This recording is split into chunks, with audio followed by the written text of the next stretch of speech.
that you might want to switch. Oh, yes.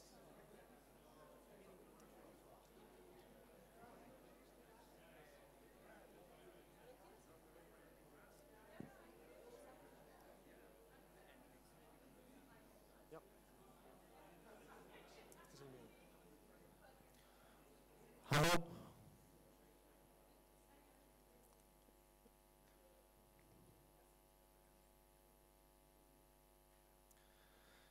So, dear Minister, dear professors, dear partners and sponsors, dear colleagues, friends, and all participants, welcome to class first edition 2017. Before we start, I would like to thank those who made class a reality.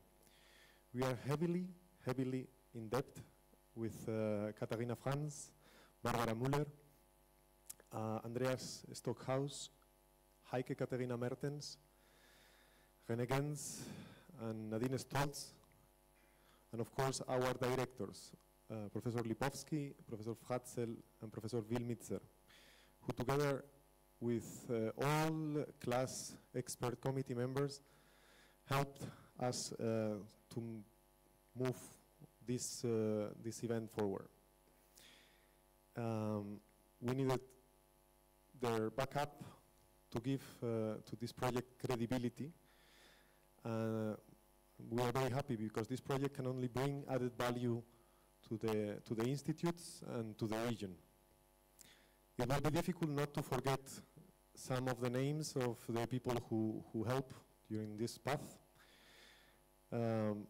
Sometimes with a smile, supportive smile that was needed, or some other times with like sharing a lot of their experience with us. Yeah, I will leave their names unspoken, but our thanks go to them. And now I would like to welcome our first speaker, and please join me and say to Martina Munch that will be addressing the welcome words.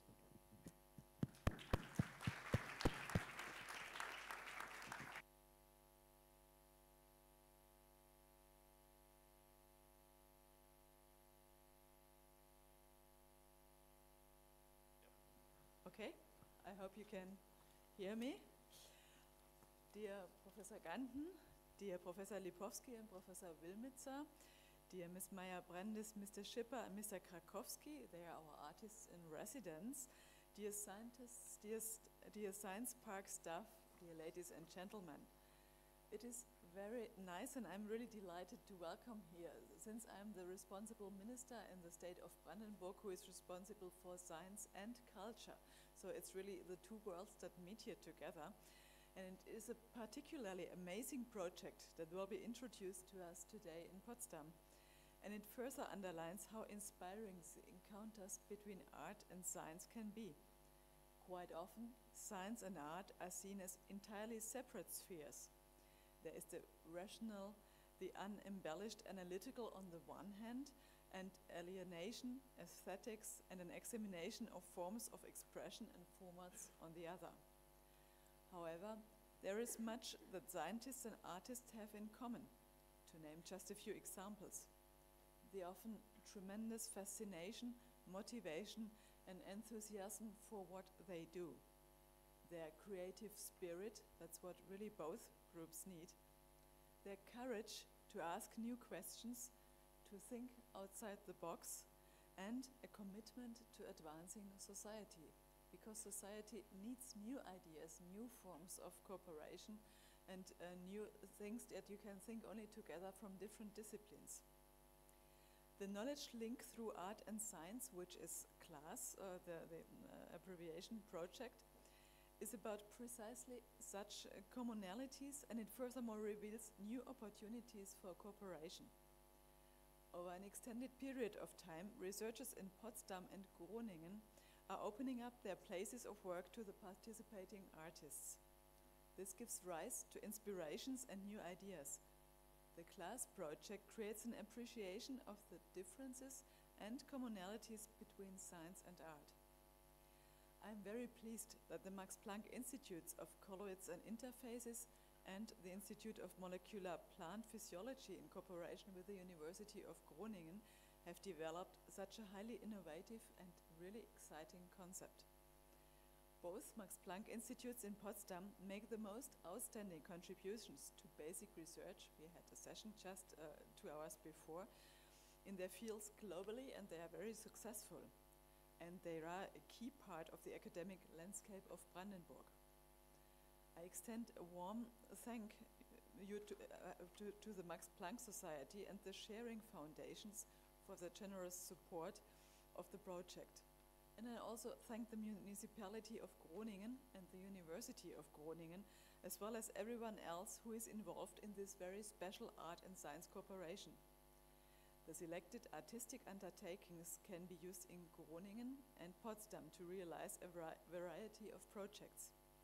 I thank you, Ms. Meyer-Brandes, and you, Mr. Schipper and Mr. Krakowski, for your hard work, and I think we will find out more about this shortly.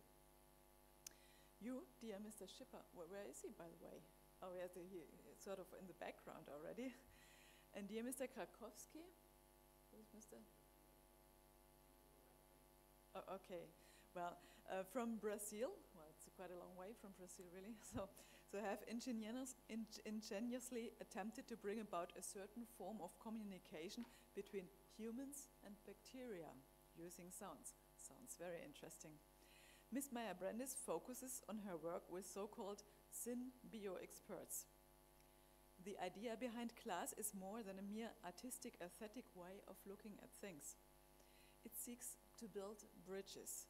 It seeks to raise awareness of science topics among a wider public and at the same time promote discourses on science. And this is what we really need in our society, to have more bridges and more communication about what science is all about, but also what art is all about. Only a few weeks ago, the state of Brandenburg, with the adoption of its transfer strategy — transfer means transferring the results from what scientists do and what artists do into society, into community.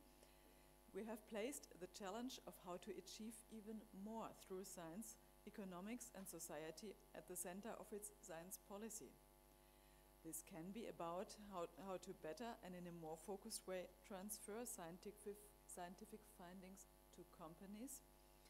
However, the strategy not only focuses on such a practical application of research, it also asks the question of how society and science can forge greater links and learn from each other. Art can be a valuable element here. The state of Brandenburg already boasts a variety of links between scientific and artistic work. By way of example, I would like to mention the Potsdam Institute for Climate Impact Research, which is only a few kilometers away. Since summer 2011, the institute has been using the building of the former photorefractor, which is beautiful. If you have a chance to go there, go and visit it, as an artist studio and meeting place for scientists and artists in this historical place. And the Film University Babelsberg has also created a fascinating link between art and science in its teaching and research activities. It is also the first German film university to combine artistic training with artistic media research. So you see, the city of Potsdam and the state of Brandenburg provides a stimulating environment for the class project. The Gulm Science Park, which is part of where we're here right now, home of the university's mathematics and science faculty and several renowned non-university research institutes, like the Max Planck Institutes, this has become a center of innovation, and it will become even bigger and greater. Then, of course, plans are in place to further expand the site, the so-called go-in, especially when it comes to the integration of startup companies. The metropolitan region of Berlin-Brandenburg has a dense network of research institutes and universities, and with its focus on creativity, it attracts young people from all over the world. And I think many of you have come not only because of Potsdam, I know, but because of Berlin, but we are sort of very tolerant in Brandenburg about Berlin. So the concept of knowledge link through art and science could be described in a nutshell as interdisciplinary, international, and inspirational. I am grateful and delighted that we are able to put this into practice here in Potsdam, and I hope that you all have many artistic and scientific ideas, and I'm very anxious and very excited to get to know more about the idea and to see the results either in Groningen or Potsdam or wherever else. All the best to you, and I think this is a really fantastic idea. Thank you very much for listening.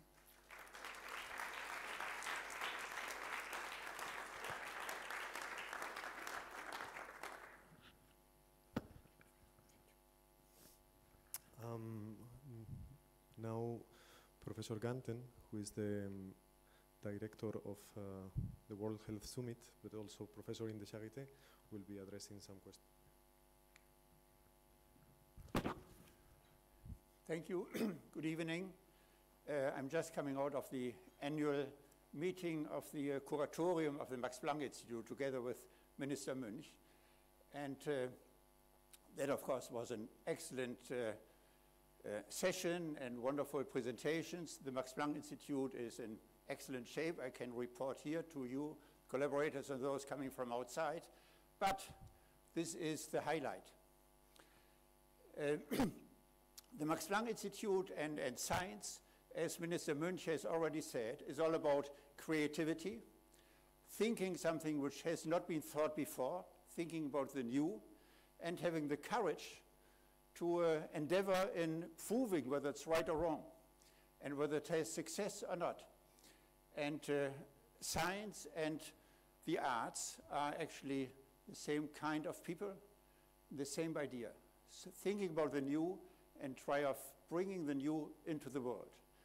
And I want to thank everybody who has organized it, the Max Planck directors, but especially Katharina and Rodrigo, who have been visiting me a week ago and told me about their wonderful project. I think it's a fantastic project. I just give you a few very personal ideas. And one is, some of you may or may not know that one of the most successful scientific stories, the DNA, the double helix, would probably not be as successful. Professor Reinberger will probably approve of that, hopefully, in the discussion. Would not have been successful, at least not from the beginning, if it would have been the wire model of Watson and Crick when they kind of established the physical chemistry of the DNA double helix and the pairing of the bases. But when they published the paper in Nature about 40 years ago, Odile Crick, the wife of Francis Crick, who was an artist, she drew this wonderful spiral, this double spiral, the double helix. Had nothing to do with reality, but was beautiful and convinced everybody this is a fantastic model on how to understand the molecules of life. So arts and science have always been and always work together. And frequently, the arts help science to understand difficult problems of science. Sometimes the artists show the scientists that they themselves don't really understand yet what is the outcome and the importance of what they are doing. Frequently, the best science always is halfway or less than halfway to the solution of a problem. So there's a lot of interaction. I can tell you a very personal story. I came to Berlin after German reunification. I was a founding director of an institute in East Berlin, the Max Delbrück Center. And this was at that time kind of a socialist campus and the end of socialism. Not very beautiful. And then we decided that this institute would be named after a Nobel Prize winner, Max Delbrück, whom some of you may know. If not, look it up in Wikipedia or somewhere else and look at the papers. Actually, he has written a few actually 5 important papers. Not very many, but all of them important enough to make the Nobel Prize Committee decide that he would be worthwhile Nobel Prize. Max Delbrück had a friend who was an artist, Jeanne Mammen. At that time, in 91, very few people knew Jeanne Mammen because she had to hide herself in an important time of German history, of her creativity, and that was from 1933 to 45, because her art was so-called degenerate art. Nobody knew about it. Max Delbrück had well, helped her to survive. And when we named this center after Max Delbrück, of course, there were talks about Max Delbrück and genetics and molecular biology, but there was also an exhibit of Jan Mammen's work. And this was the first time that Jan Mammen was exhibited in a scientific center. And this, in a way, was 25 years ago, the rebirth of Jan Mammen as an artist. So both science can help the arts, and arts can help scientists. In the curatorium session, we heard about YouTube, how science is being brought to the public by a new way of communication. Now, you can communicate, of course, through arts and pieces of art of different kinds, but having, you know, the communication, developing the art of communication, which today, of course, is YouTube, is, I think, an important and partially scientific, partially artistic way of communicating science. Now, this is how arts help science, but scientists, of course, can also help the artists, and this is a sign. You know, getting together with fantastic research institutes of the Max Planck Society and bringing artists like Caterina Rodrigo and others together with the best of science and kind of get you into a context which usually a scientist is not able to establish by himself. And using mechanisms which the scientific field has developed to large sophistication, that is funding of science, fellowships, and all that kind of thing. So, and this is not so well established in the area of arts. So why not use these mechanisms jointly and perhaps even tell the artist community and the ministers responsible, politicians responsible for how funding is being channeled, that arts might be an as important area, I won't say quantitatively, but at least qualitatively, to bridge this discrepancy of funding and interaction and so on. And interdisciplinarity in the science field is so important for fertilization of new ideas. And this, of course, includes then the arts who bring in new ideas. So altogether, I think, you know, scientists can help the artists, and artists can help the scientists. And if they can, they belong together. They belong into one auditorium, they belong into one project, and they belong on one campus. And that is why I am so happy that this project has been realized by the Sharing Foundation and many others who are supporting that.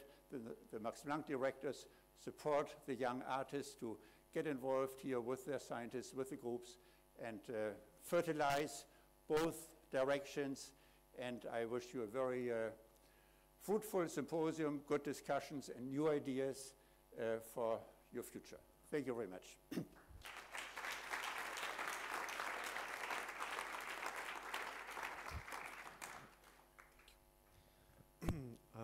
I need to excuse Miss Mulder because she have accident, so she has back problems and she could not join. The next speaker was supposed to be Bernard Kling from the Brazilian embassy, but I not have seen it, so I assume that he's not here. So we will pass to the presentation of Professor Molina, who sent a video. This is Roger Molina speaking to you from Dallas. I apologize totally for only sending my synthetic body, as I could not be physically present, but my good friend and colleague Max Sheesh is attending and will represent the Leonardo organization and Leonardo publications. He's a member of the Leonardo Journal editorial board and has been leading our initiative on Arts, Humanities, and Complex Networks, which is available as an ebook online. I must send greetings to Jens Hauser, Agnes Meyer-Brandes, Ingeborg Reichler, Siegfried Zielinski, and other friends and colleagues who are attending in their organic physical bodies. I wish I could be with you. I will issue a return invitation for you to join us at the U.S. National Academy of Sciences next spring, where March 12th to 14th, Ben Schneidman and a group of us are organizing a symposium on creativity and collaboration, revisiting cybernetics serendipity, which will talk about many of the same issues that you're addressing over the coming days. We will be announcing the conference shortly, and registration will be available. And so just a couple of words of background. My name, as I said, is Roger Molina.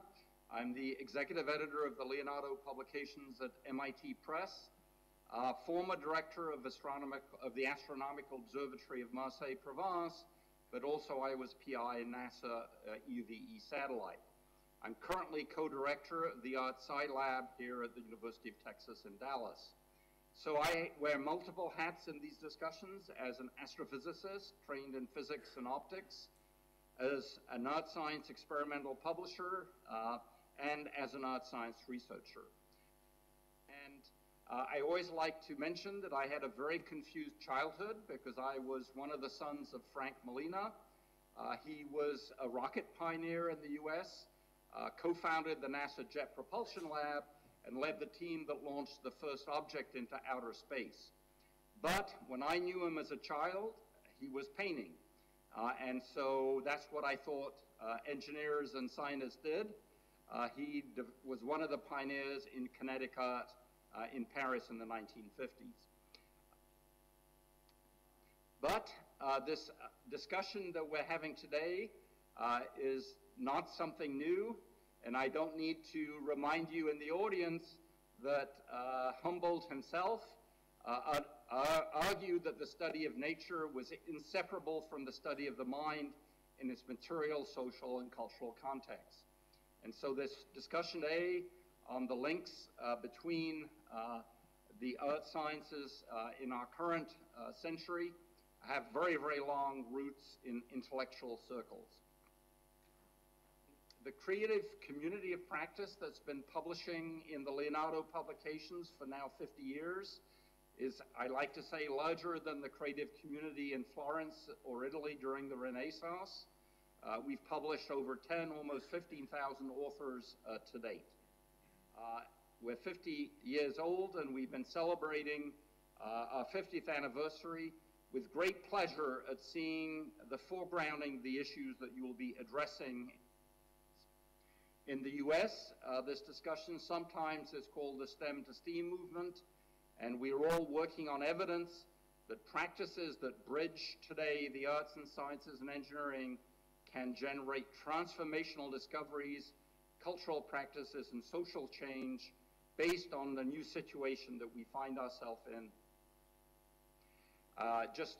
For those of you who are interested in some of the roots of my own thinking, we published a National Science Foundation report,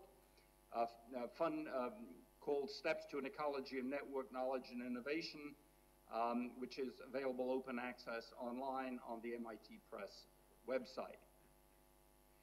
Just one thing that's clear to all of us is that this century, we are in a new situation where digital culture has changed the way we do things, and shared tools, of course, entrain shared epistemologies and ontologies. I'll just refer you to the work of Fox Harrell at MIT, whose book Phantasmal Media goes into some of these questions in some depth. With Max Schisch, we've developed a very clear mental model of disciplines as nodes in a dynamic network of networks. We think the way of describing disciplines last century now needs to be rethought totally in the current context, hence the interest of the class symposium and other initiatives internationally. I've written in a number of places that art science technology practices rely on a number of methodologies, all the way from creative friction.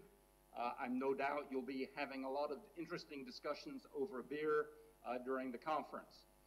But also, of course, collaborative teams, shared resources for common outcomes, consortia in some situations are the base mechanisms, collectives in other cases are better approaches, and then transdisciplinary teams, which is one of the areas I'm particularly interested in, where we're not training geniuses, but we're training teams of people that behave as geniuses.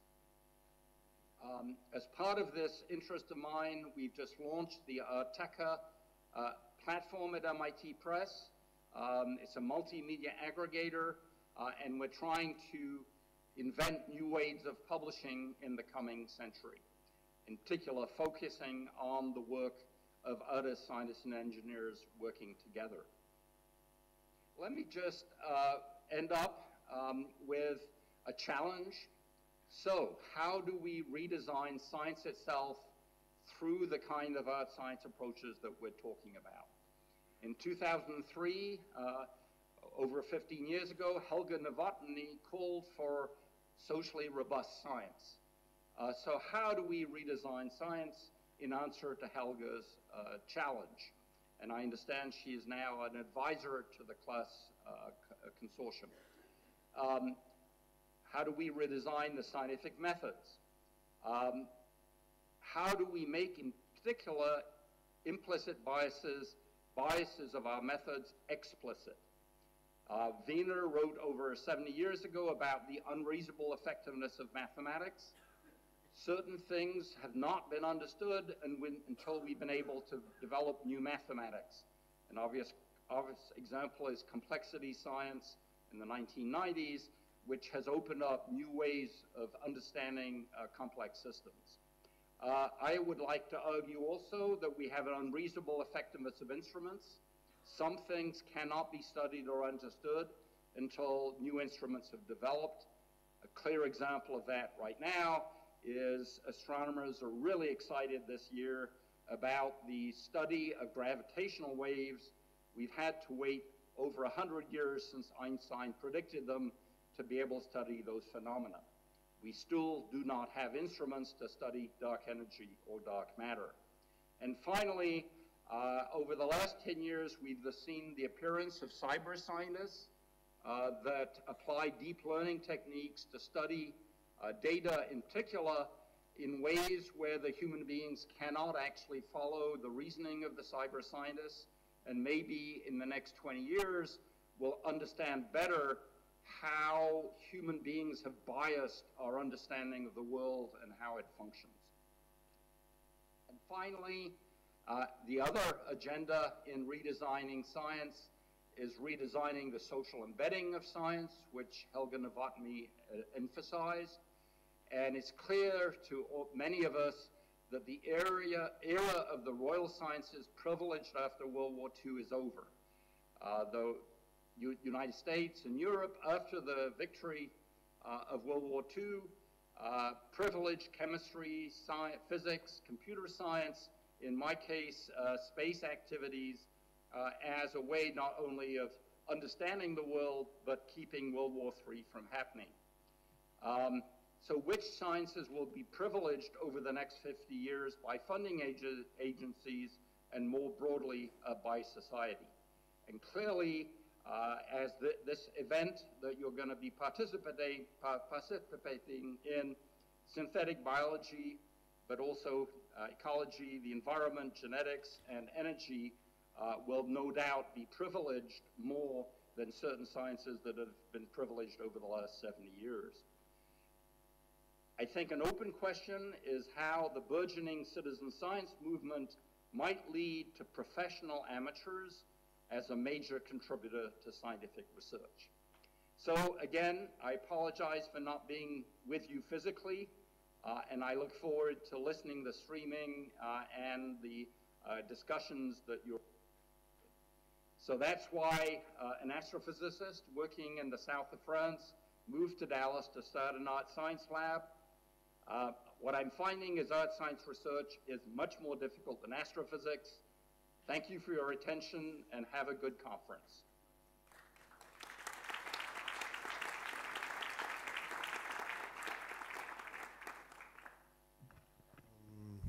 don't know how is, if you can stay a little bit longer, but otherwise we can make 5-minute pause and prepare for the next speakers. Ah, oh, hi. Hi.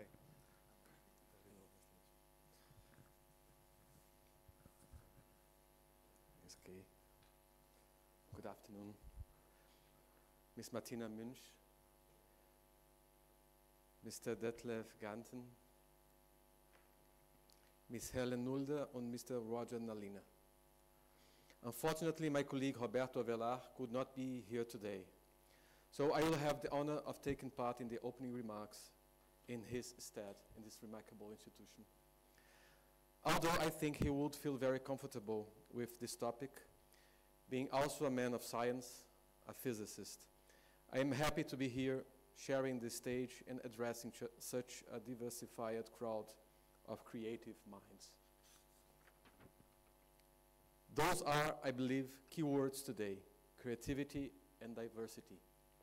Or to be more precise, creativity and interdisciplinarity. Even though art and science have both historically shaped the way humankind perceives the world, over time we might have come to think about those two fields as fundamentally distinct. One seen as mainly subjective, while the other will be essentially objective. One is emotional, the other rational. However, they both share many similarities. The fundamental one is the attempt to understand and describe the world through new and creative ideas.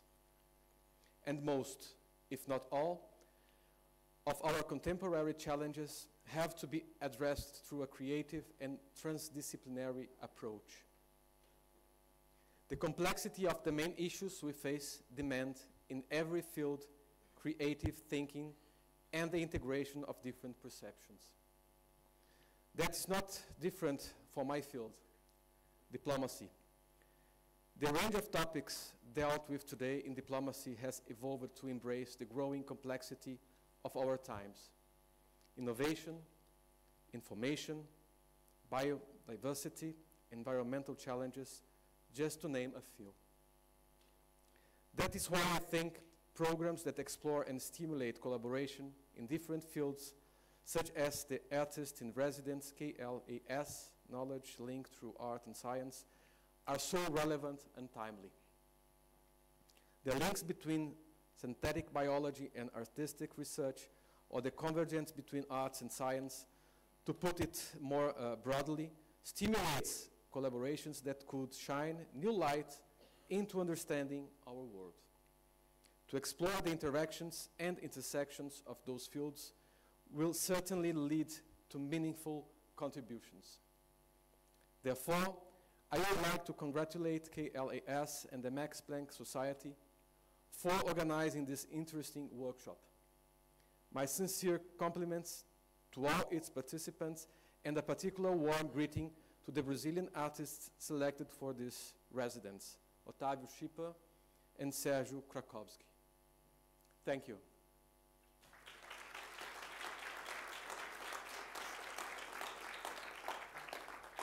Thank you very much. Now I would like to give the microphone to Professor Lipovsky.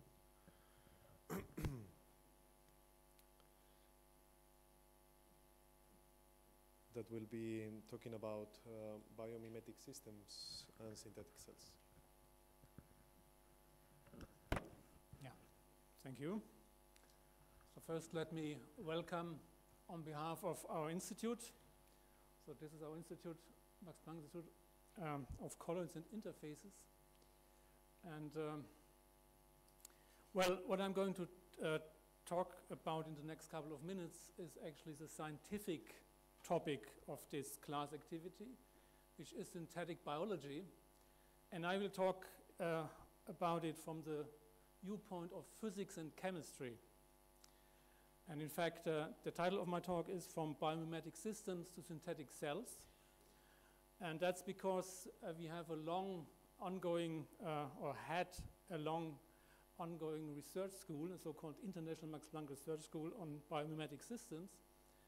And if you look into the details, you will see that many of the things that have been studied in the framework of the school, you could actually regard as modules, what is nowadays called modules for synthetic biology. And in particular, I will talk about the so-called bottom-up approach to synthetic cells. So presumably many of you know that if you think about synthetic cells or in something which is simpler as current day or today's cells, you can do it from a bottom-up or a top-down approach. So what biologists typically do, or some of them at least, they use some simple organisms, relatively simple organisms, and try to knock out additional genes until they come to what is called a minimal cell. For instance, Craig Venter is one of the pioneers in this field. One of the things which is quite amazing is that when you do this, you end up with an organism which still has a certain number, a couple of hundred genes, and you don't know what half of the genes actually are good for. Now, what I'm going to tell you about is the opposite approach, bottom-up. So you try to start from the sort of basic building blocks, basic modules, and try to assemble a cell. Now, let me first, in my introduction, tell you quite a number of things which you presumably know, just to give you some background or remind you about some background. So if you look at biosystem top-down, let's say as a human, we would start on the meter scale, the human body, and then when we zoom into some organ, we would see some tissues, maybe on the millimeter scale. If we go even further into the tissue, we would see cells. So this is a cartoon or a membrane cartoon of a cell, which is many micrometers. And finally, if we zoom in even further, we would see some molecular assemblies, lots of biomolecules forming all kinds of nanostructures. And let me also remind you that if you look on the level of the cell, this is actually what I'm going to do. I will talk primarily about the cell level and this assembly level. If you look at the level of the cell, you find out that the cells can look very different. So you see here red blood cells, so you see a single white blood cell, you see a certain type of nerve cell, which is tree-like structure, and many different types of pollen grains, which are plant cells. Now, if you, however, go into these different types of cells, you would find very similar pictures, as drawn here by David Goodsell, in fact, and you will find out that the basic building blocks in all of these cells are rather similar. So there is a list of these building blocks on the right. It includes proteins and nucleic acids in particular, and some assemblies like ribosomes or membranes. So this kind of universality of the molecular building blocks is a strong argument or strong evidence for the idea that all the cells which are today on Earth actually had a common ancestor. And this is shown here in this kind of tree. So we have three kingdoms of life, and there is common belief that all of these cells which we see today actually come from a population of some ancestor cells. Now, these ancestors must have arisen in steps from their building blocks, otherwise it would be very improbable.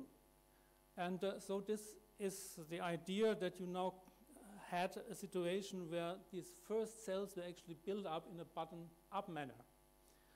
By just going through this hierarchy of structures again, so we start with some aqueous solution with polymers, we assemble them into some kind of biocolloids, biomodules. And in fact, here we are on the scale of maybe 10, 50 nanometers. And if we go up in scale by a factor of 20, we would find the simplest organisms, some bacteria, prokaryotic cells. And what I'm now going to tell you is a little bit more technical, but I just want to show you that there are quite a number of rather simple things which you can assemble to get something which looks almost like a cell. Not quite, but it goes in the right direction. So these are some basic modules. One important module about which you hear more in the talk of Tom Robinson are membrane compartments. The important point here is these membranes are fluid, and they can attain lots of different shapes and do all kinds of dynamic things as well. There's another important module which is related to the fact that you have directed motion in cells, in contrast to the thermal motion, which is undirected and random. And also a third one is an important process, protein synthesis, which is done by a particular type of biomolecular machine, a ribosome, as shown here in this cartoon. And in fact, I will give you now just a few more details on these three models.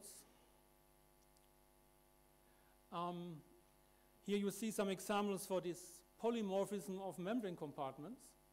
So these are so-called giant unilamellar vesicles, tens of micrometers in size.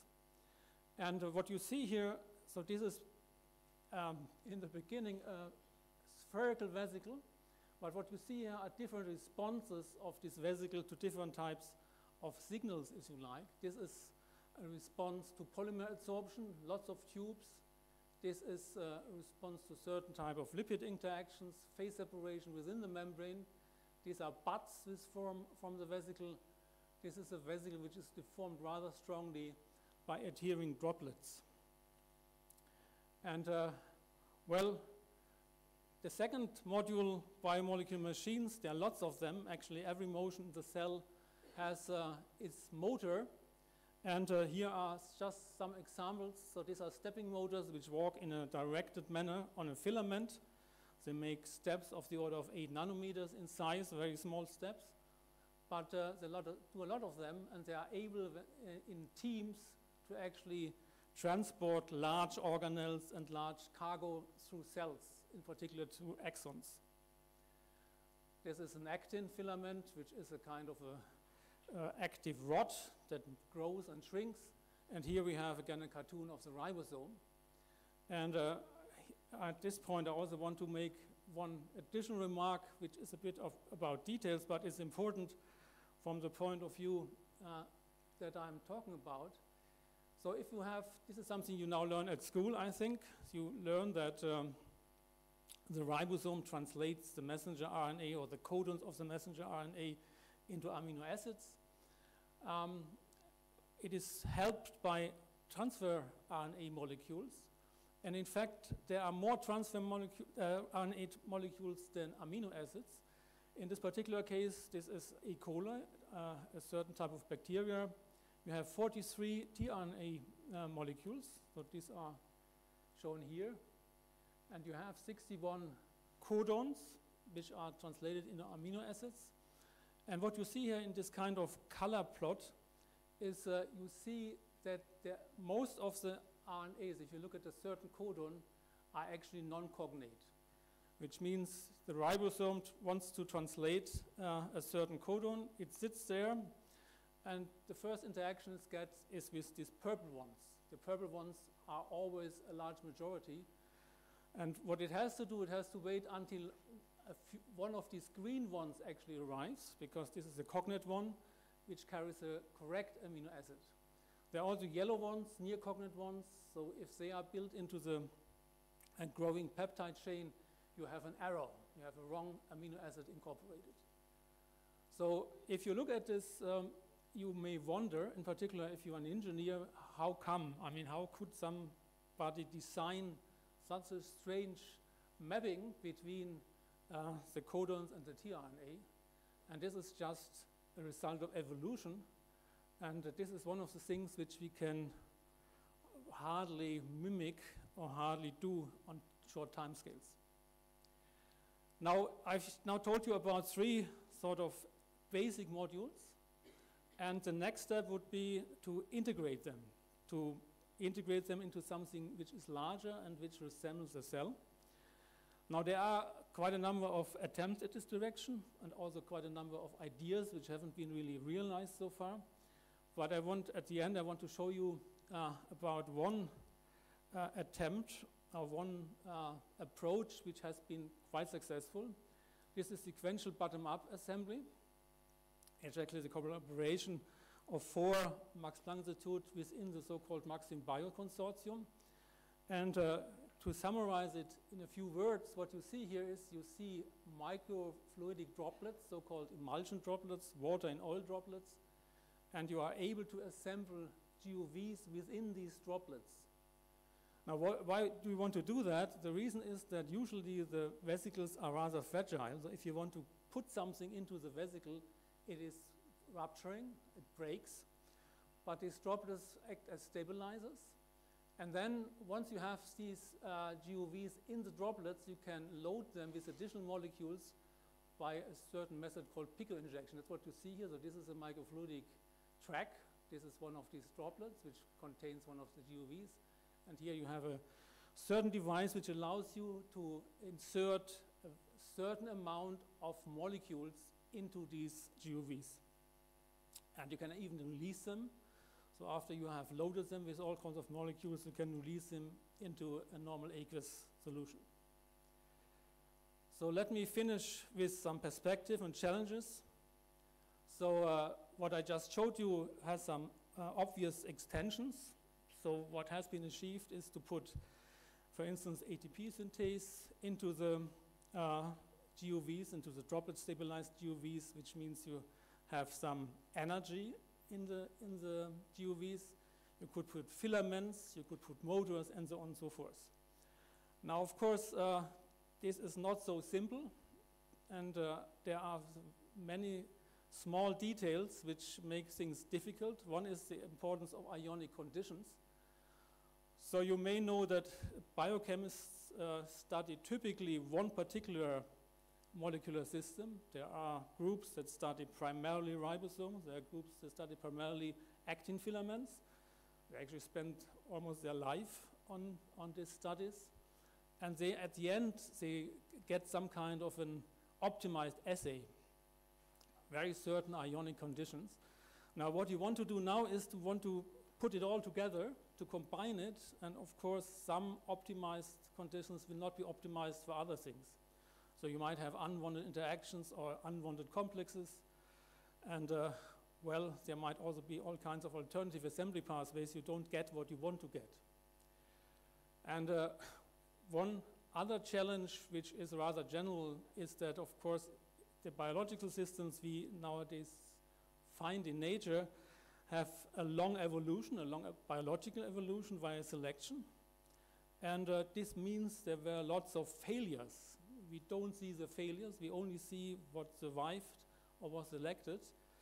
And so you can think of evolution as a learning process, learning about the environment, and what you see nowadays is only what is successful, so to speak. And I already told you about this particular example, where you see a certain design of a certain translation mechanism which looks rather difficult to understand in details. And of course, the other thing is that this biological evolution took quite a while. So we now have water for maybe 3 to 4 billion years, and we have actually cells a couple of million or a couple of hundreds of million years later, presumably, at least some kind of fossils. But in any case, it took of the order of 100 million years to actually build the first cell.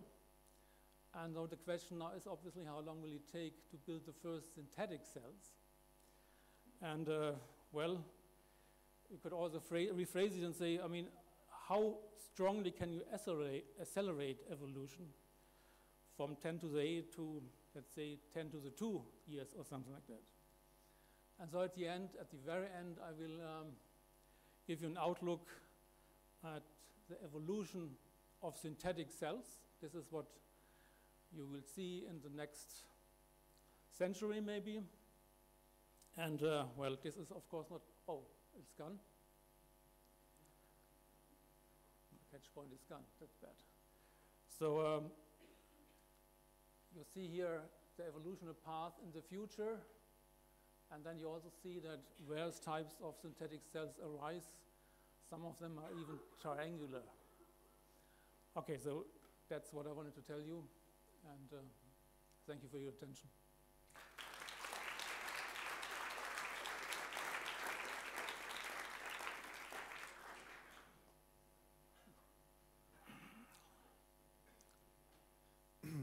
And now Professor Wilmitzer from the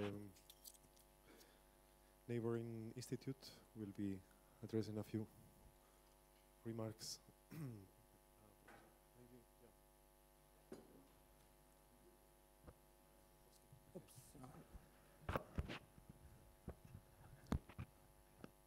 Okay, first of all, thanks.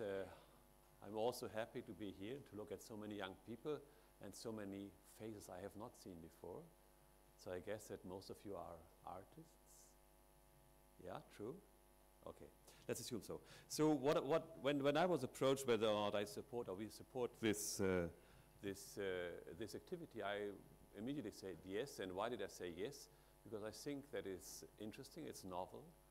And actually it happened that as an anecdote, in my family, my son-in-law, he started an activity between law and artists, which is also interesting to try to set up bridges. So I thought maybe interesting to look at science and arts, okay?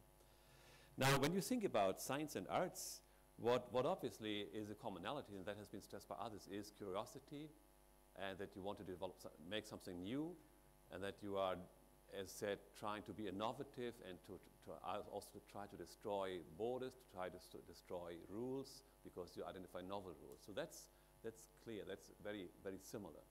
So in a certain way, scientists and artists, I think they have to be crazy. Yeah, they must be crazy people, at least to some extent. So that's fine. However, I think there are also a lot of dissimilarities. And I think what I will do, a little bit different from my previous speaker, is will also describe to you our institute, because many of you probably don't know, and by that also introducing you how science works, at least in the life science area, and then trying to contrast that also with arts. Yeah? And what I want to get is that we have this commonality that we are driven by curiosity, but we have a different language. The language problem is a major problem. We have a different organization, how we work. We have different reward systems, probably, and also different translation into society. So I think there's a big step in between, but we'll see whether or not we can manage. So I will now go to present to you our institute, and take that as an example, if this works. Yeah, okay, no, that's not what I wanted to show. No, it's here. I have it. I downloaded it. It's on this site. Maybe it's on Google also, but it's here. Yeah. So we'll take. Okay, good. So this is our institutes. Some of you will know it, some will not. And that's a classical structure of a scientific institute. We have departments. We have heads of departments. You can see some faces here. And the way we organize, and science is organized in general, is in groups. And I think that's the first difference. So we have about 350 people at our institute. Young people, on average age is about 30, plus minus 30. They are there for some limited time, between 3 years and 5 years. But the work they do for their PhD, for example, or also as a postdoc, is always organized in groups. And to my impression, at least, artists work more on their own. It's not that you enter the same room every day, meet 5 other people, and do a joint project. That also happens, but it's also a different world that you work on your own. Yeah, I think that is one part. So we have 23 research groups. Each of these research groups comprise about 8 to 10 people, or maybe 15 people. And it's a classical flat, but it's a classical hierarchy. You have experienced people, group leaders. You have postdocs who work in science for a number of years, and then you have the young ones. And it's still a little bit, I think that's a similarity. Like in medieval times, you wander, as a typical scientist, you wander from one institute to the next one and learn certain techniques and learn certain things for your life. So that's a classical traineeship, if you want. But it's still also linked to changing places. That is why you wander around for a couple of years. That may be or may not be similar in science. I can jump over that. We are very international. That is typical, of course, for science, and I think that's also commonality for art.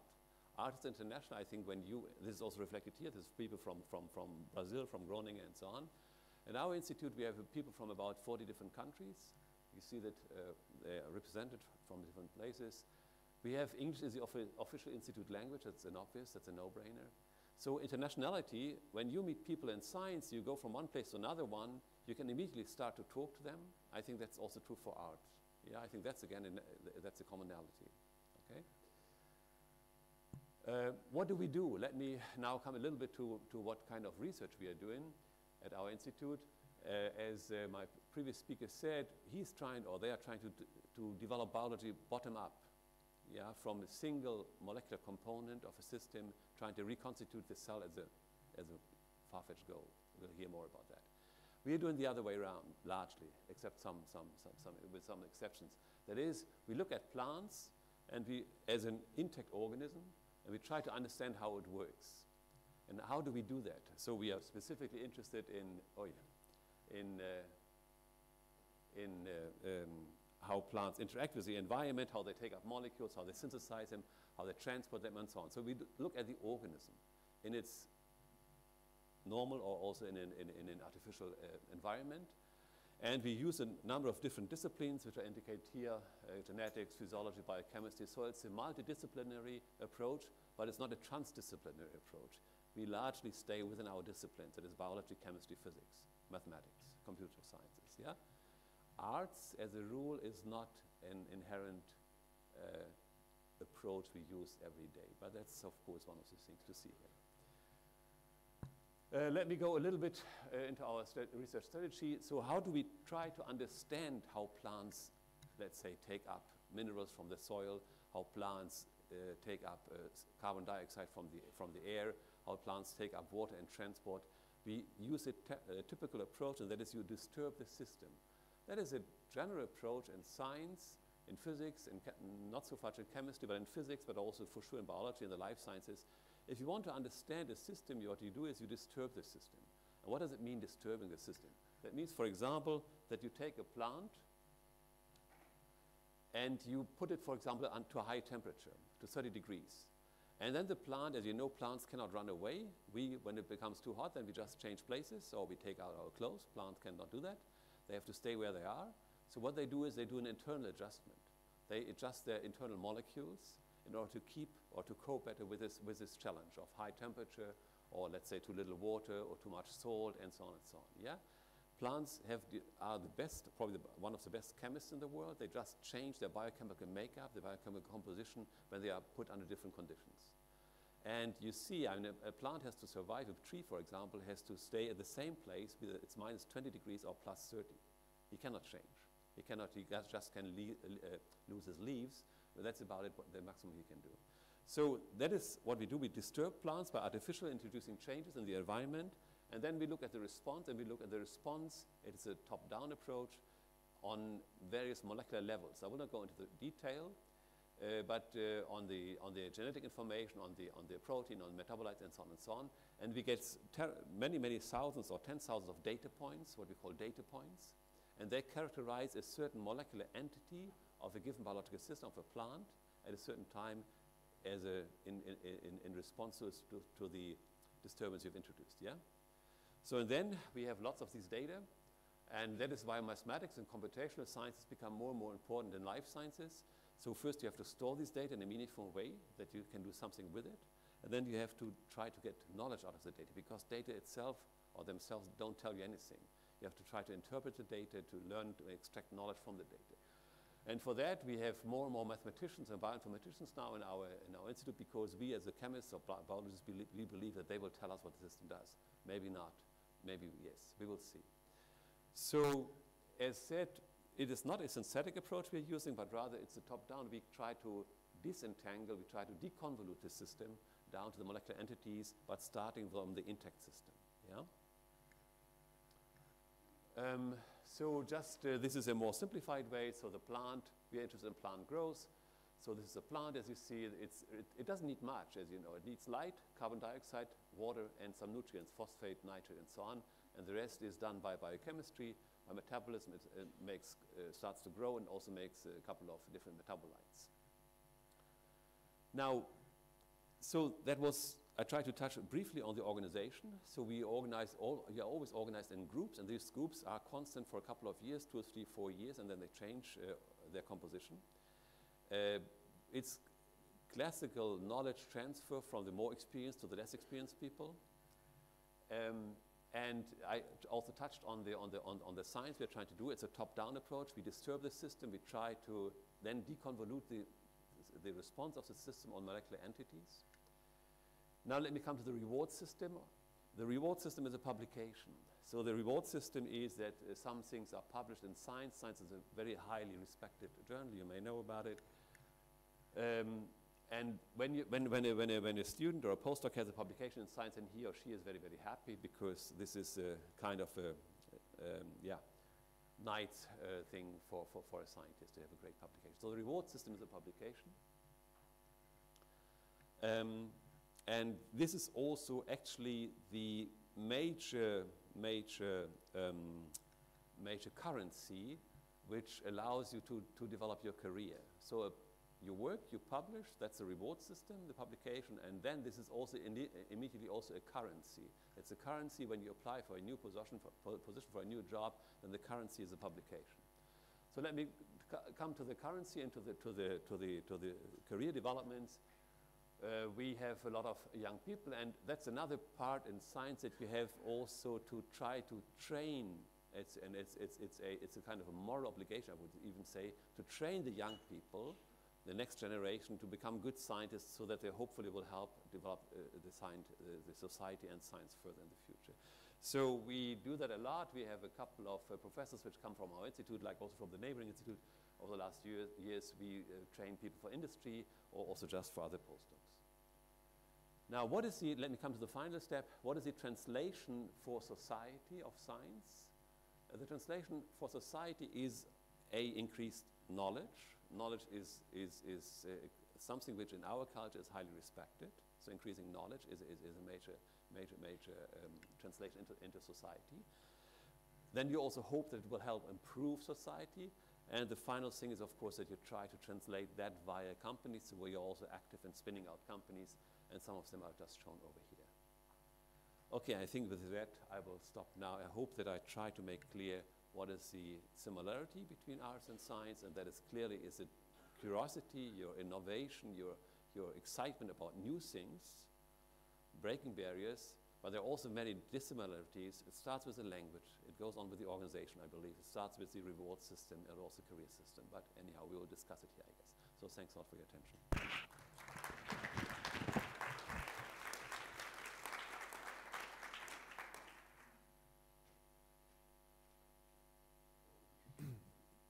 you. Now, Bart. Oh, okay, sorry. Bart van der Laar from University of Groningen. He's coordinating Science Links, and he will tell you more in a few seconds. Yeah, the other one. Oh, this one is already. Okay. Presentation mode. Yes. Okay, very good. Dear people, I think this is my last official thing to do for my department, Science Links. I made a career switch. Since this month, I'm leading the team to develop an international joint campus in China. So enjoy the possibility to see me in live action. The second thing, I tend to be rather provocative, but usually unintentional.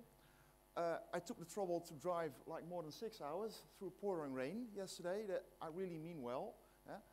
I have a story that's slightly different from the colleagues of the Max Planck Institute. I talk from the perspective of science communication. First, I'd like to really thank the Max Planck Institute for hosting an occasion like this, and especially Rodrigo for inviting me. Because usually the way is that Rodrigo mails me, and I'm like, well, you know, I don't know. Then he mails me again, and then he calls me, and then he calls me again, and then in the end I say yes. That's the way it works, and it works perfectly. Thank you, it's much appreciated. Okay, keeps us sharp, right? Okay, thank you. So I know this takes an awful lot of effort, and I really admire your energy and drive. I want to make a point of this, right? Okay. So, I used to lead the Faculty Science Center. First, I'd like to explain Groningen. The thing is, like in Germany, not all interesting things happen in Berlin. Some interesting things happen in Potsdam as well. You know, like the proud capital of Brandenburg. Colleagues from the municipality of Groningen told me that I should say this, so I did. It's the same in the Netherlands, you know. Not all interesting things happen in Amsterdam. There's more places there. One of the places is up in the north, the proud capital of the north, Groningen. Groningen is your typical university town, like we have dozens and dozens and dozens in Europe. It's a small town. It's a bit larger than Potsdam, but not that much, like 200,000 inhabitants. I think Potsdam had like 160,000. I checked it, yeah, something like that, but I tend to forget things. It's a small university town, 200,000 inhabitants, of which 60,000 are students, which is kind of nice, right? Makes it lively. We've got 2 universities, a large academic hospital, and basically they make up the city. So science is important. Science is important for that city to be, you know, something. But science has a bit of a challenge, you know. The way most people see science is like a very high-level debate done by men of a certain age. Losing hair helps. I'm working on it, right? Yeah. While teenagers, well, they've got different worries, different concerns. By the way, that picture was taken in Reykjavik, in Iceland, because Dutch kids would never do this in public. As you all know, they're well behaved. This is why, to bridge, you know, to bridge these 2 ideas, these 2 cultures, is why my faculty, the Faculty of Science and Engineering, a large faculty, some 5,000 undergraduate and graduate students, some 800 PhDs, and some 1,300 staff. Why we really did our utmost as a faculty to invest in outreach. We've got a small permanent science exhibition in the main entrance just to invite, play with it, do something. You know, you are invited. You are part of the community. You're welcome. And it's not just about exhibitions. It's much more about running a constant flow of activities. We make these, my group used to make, still makes, these kinds of yearly agendas with activities for pupils and activities for teachers. Very important. Everything you can think of. Science exhibitions, science trucks visiting schools, science festivals, special projects, science contests, all of it. You can think of it and we do it. But we're not alone. It's something that happens in many, many countries. For example, in the Netherlands, these kind of regional circles, there are 11 of them in the Netherlands, with a university coordinating it, reaching out to the schools, trying to bring across what science is, to invite universities, research centers, schools, cultural organizations, companies. Some people call these learning networks learning ecosystems. There was a bit more about network learning and ecosystems. We think in similar lines here. The idea that you have to do it together, because it's not that our scientific staff doesn't work hard enough. Scientific staff is incredibly dedicated, and they cannot make more hours than they already do. But still, at least half of the general public, of the audience that we have in a society, at least half of them feel left out. This follows from large inquiries, for example, by the Wellcome Trust, and half as much. So reach out is important. In the Netherlands, we've got a very special issue.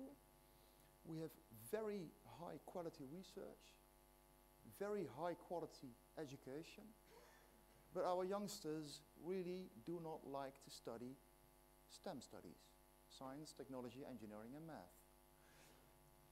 As the OECD states in a large report, Education at a Glance, in the Netherlands, we are among the very, very, very lowest in Europe, together with Turkey, by the way, when it's about enrollments in STEM studies. Very peculiar. And all of this work of all the universities and all the learning ecosystems organized in regions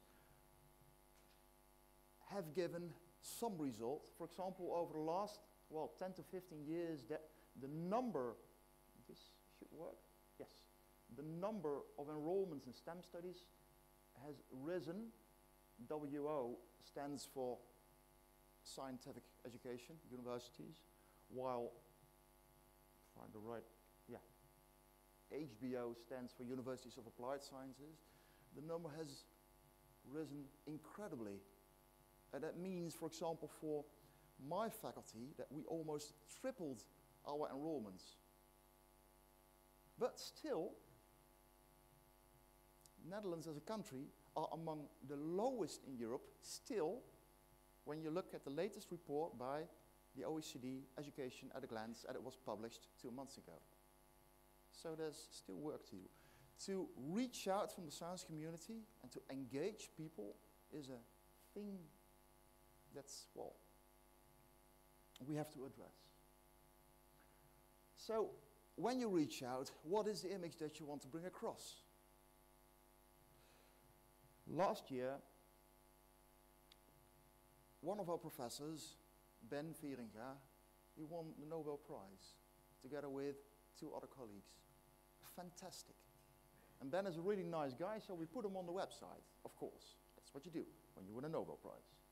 And Ben, being a very smart guy, he immediately used the occasion, the stage that he had, to ask for more money, because elections were there.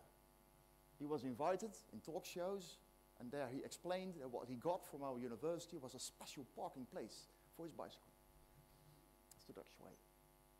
And then others trying to follow his example and trying to, somebody is popular here.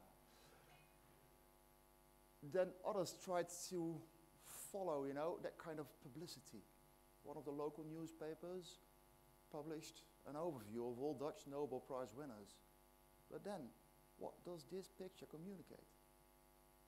Especially for girls. What does it communicate? You are not part of our circle.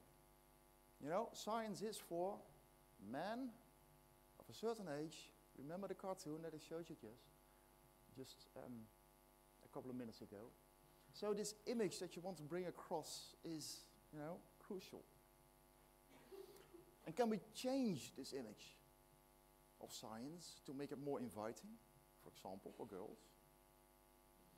This is where the work, like our artists in residence for this particular project, might come in, about the goose and the things, and having open sessions to discuss the image of science. This was the Science Cafe last Thursday with 2 of the artists in residence over in Groningen. But then still, what do we communicate here?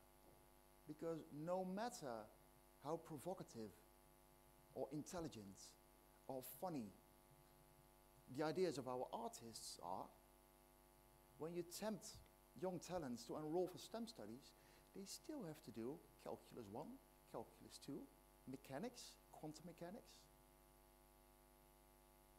Again, the OECD states that on average in OECD countries, 30% of higher education students drops out. What do you want to bring across as a picture of science? How do you make, how do you make it inviting? And even when you have brilliant ideas to engage, this company here, to preach these kind of ideas, this is like preaching for the converted, huh? We should be out there on the streets. This is where I step back to my hometown. Being it a rather small town, it has advantages. It has the advantage that you have to work together. There's a local agreement between the two universities and the city and the academic hospital, the agreement of Groningen, to work together and to reach out and to try to bring across that it's an inviting community. And luckily in our arts museum, Groninger Museum, you can find, the findings of 3D printing and innovation in exhibitions, just to reach out to a wider audience. There's a new project downtown, Groninger Forum, a very large cultural center with exhibition floors.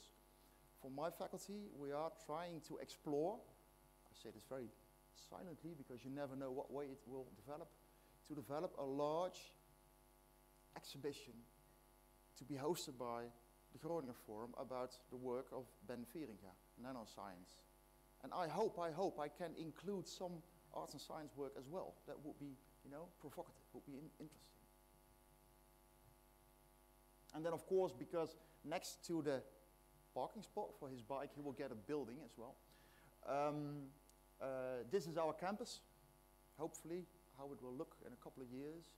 The design for the new building, yes, the Vieringa building, it happens, is there. The tender will be out in a couple of months, and we hope that it will be open in 2020, 2021, something like that. And it will have exhibition floors in the facade. Exhibition floors for this kind of work, arts and science work, or interactives, just to show that we want to engage. Yes.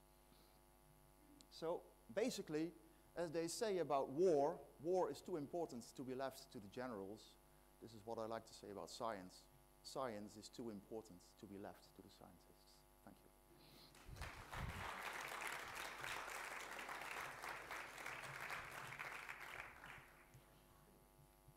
Thank you.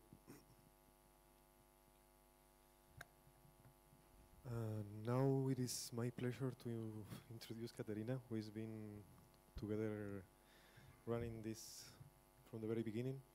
And yeah. Thank you. Ooh. Welcome and good afternoon. We're very proud to host such exquisite selection of distinguished speakers today to bring meaning and added value to the core of class. So what is the core of class? Well, it's 3 outstanding international artists that have joined the laboratories of 3 top-class scientific research groups in synthetic biology. This is the heart and the lungs of class. Class was created as a space where the wonder and creativity of arts meets the wonder and creativity of science. It's about observing, inquiring, delving, and collaborate.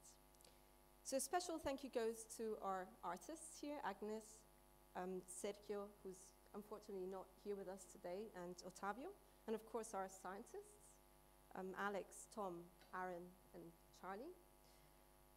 This workshop has been created for you, to give voice and echo to the work that you generate at the interface of artistic research and scientific practice. It's a toast to your experience and exchanges throughout the residency. We look forward to hear about your thoughts and doings. As we hatched the very first idea of class, our primary vision was that of crossbreeding passions and also of instigating inspiration and exchange and engagement amongst 2 highly powerful and inventive human enterprises by putting them in contact one with the other. The way to the implementation of class has been long, of course, and sometimes tedious and arduous. The issues arising were many, and in the booklets that you can find outside, which is this one here, you will find 3 main research questions. They're a bit broad in nature, but it wraps up they can be wrapped up as what is the point? What is the point of the arts here at the MPI and at the University of Groningen?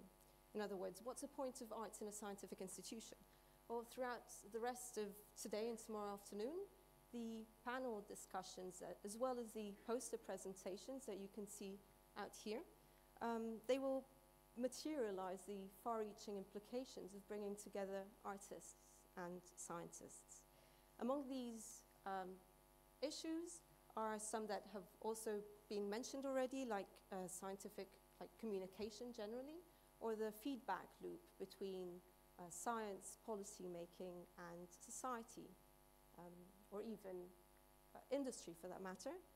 There are other aspects as well that we will be touched upon, such as ethics and aesthetics implicit in our making science and making art. So we look forward to dwell deeper in these issues from a transdisciplinary standpoint, of course, from the arts and sciences. And there's surely a lot to say and a lot to articulate in this respect. So as the work carried out at the interface of arts and science is brought here in a discursive context, this workshop converges into a more ample international picture that gives increasing attention to cross-disciplinary ventures. And we believe, Rodrigo and I, that the Max Planck Institute cannot and should not go without this. There's an aspect that has been object of heavy debate in recent discussions within class. The agendas of governments that promote and favor innovation and prosperity are progressively approaching growth modes in a holistic and encompassing way, taking more and more into account interdisciplinarity, social innovation, ethics, and aesthetic culture into the equation.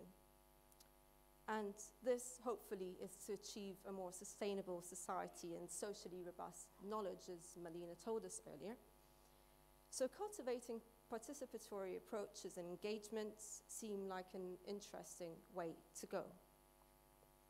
So I think I'll make my speech short, and I'll just finalize here with a plead. Let us leave the arts as arts and the sciences as sciences. In other words, let us not reduce the one to the other, but explore an integrated research model of arts and science. Let's inspire and connect at the crossroads. Let us cultivate the fascination that occurs when brilliant minds and brilliant individuals come together around a common theme. We hope that everyone here today and tomorrow will participate and enjoy. Thank you.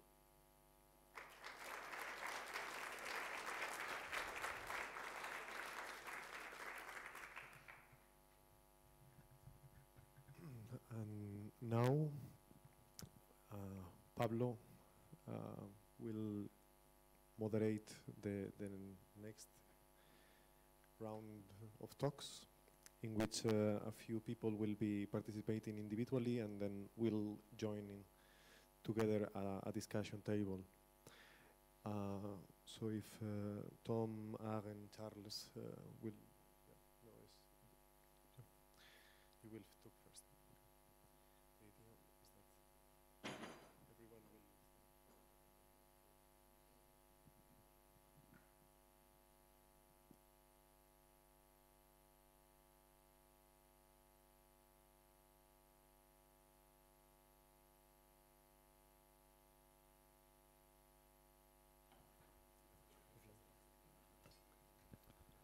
Hello, can you hear me? Yeah. Hi everyone. I'm going to be moderating what is, for me, probably one of the most interdisciplinary panels I have seen lately. My background is photography and medical microbiology from the Institut für Mikrobiologie und Hygiene in the Charité Berlin. I work as a curator in the State Festival for Open Science, Art and Society, and I am mentor at the Startup Bootcamp for Digital Health. So I'm going to open the panel introducing Dr. Tom Robinson. I'm going to give you a very brief CV. He's a research group leader in the Max Bio here at the Max Planck Institute. here in Potsdam. He's a postdoctoral researcher here. He's previously been doing also postdoctoral research at ETH Zurich. His PhD from the Department of Chemistry and Physics at Imperial College London, and his master's as well from the Imperial College on physics, right? If I'm correct.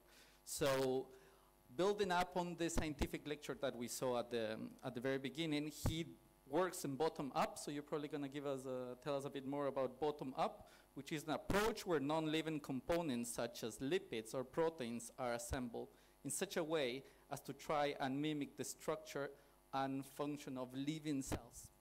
Let's give him a big round of applause.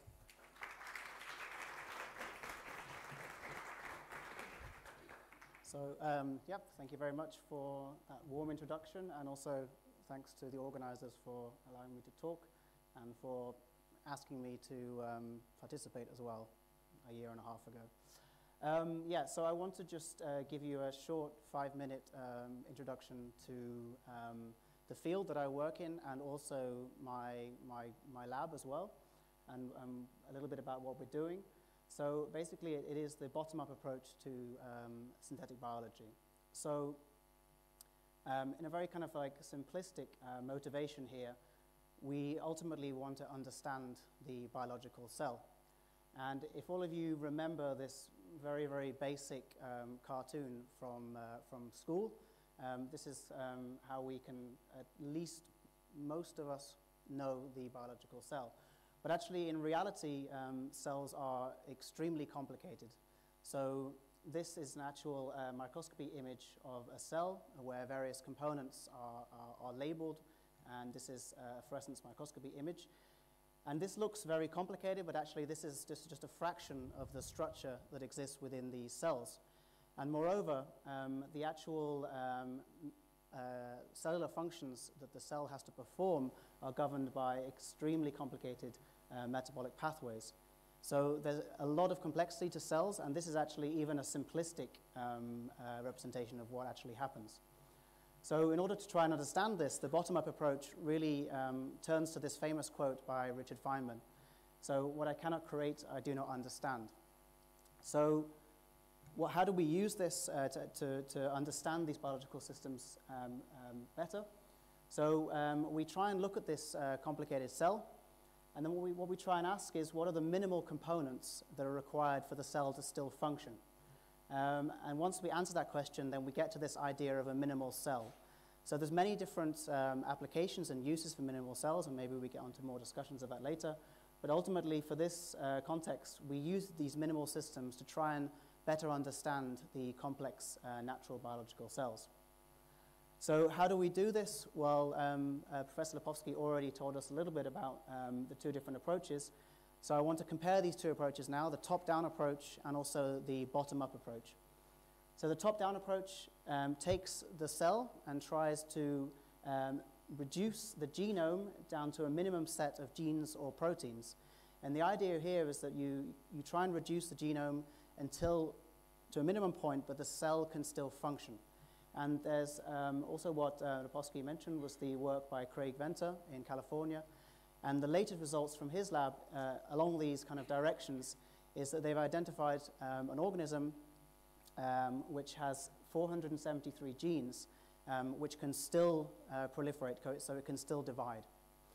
But of those genes, there's still 149 of them where they actually don't know the function. So there's still a lot of work to be done in this kind of top-down approach. So the bottom-up approach, on the other hand, actually starts with non-living components, and you try and build up your minimal cell.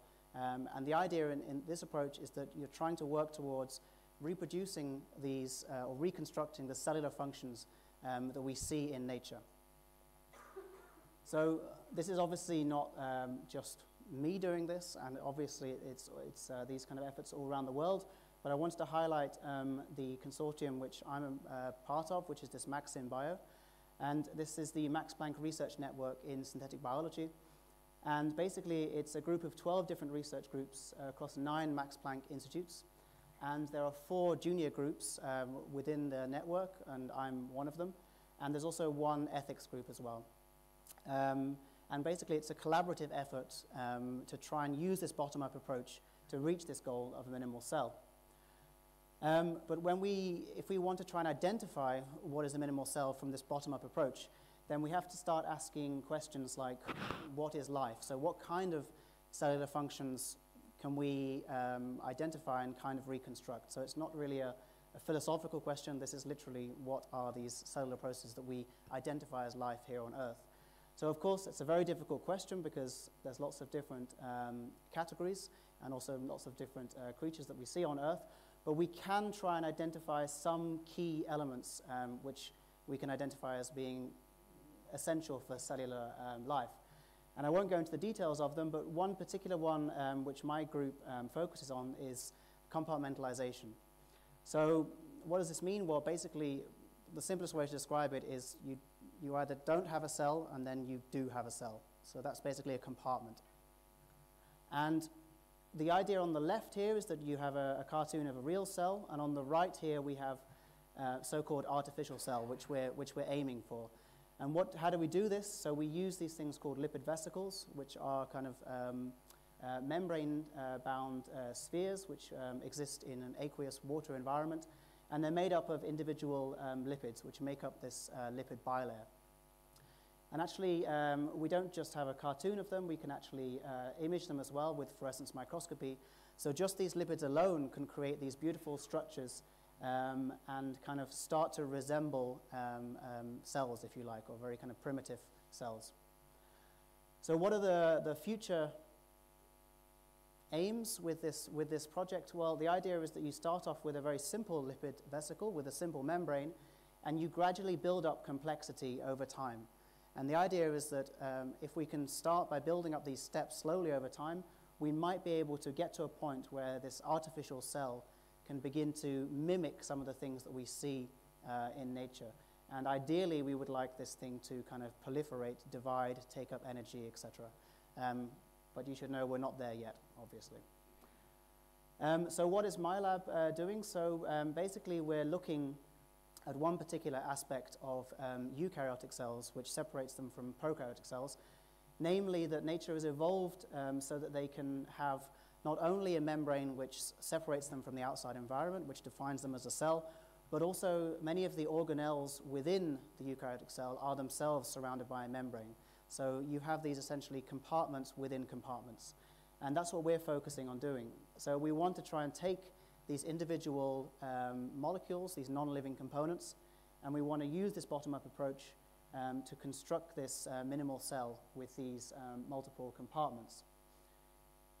And this is what we can do. So here you can see some images of these lipid vesicles, and these look like rings in this case, but actually they're just optical slices, so they're complete spherical objects. And the idea here is that we can tune the inside compartments and create these artificial organelles. So another technology that we have in our lab is something called microfluidic technology. And these are small devices, and the simplest way to explain them is that you can compare these microfluidic chips to electronic chips. But whereas in electronic microchips, you have a flow of electrons down a wire as electricity, but in this case, we have flow of fluids down channels, which are around the micron scale, hence the microfluidics. And there's lots of different applications for these, but one of the things that we're focusing on the moment in my lab is to use them to create these droplets, and these are water in oil droplets. And the idea is that we can use these as templates to actually build up not only the cell itself, the artificial cell that we want to create, but also the subcellular compartments, which I mentioned beforehand. So yeah, and how do we actually create these devices? Well, actually what we do is we have a class artist who comes in and actually makes them for me, so it's quite convenient. So this is actually Ottavio in summer working hard actually to make some of these devices in the lab. So yeah, anyone can make them once you know how. So yeah, just finish by saying thank you, and yeah, look forward to the discussions.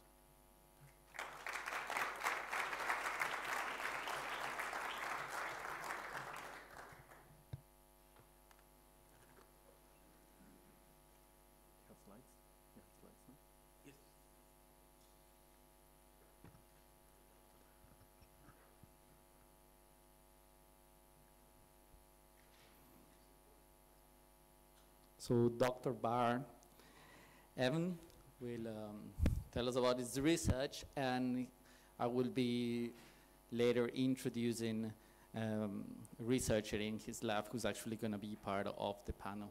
That's not me. 1 second.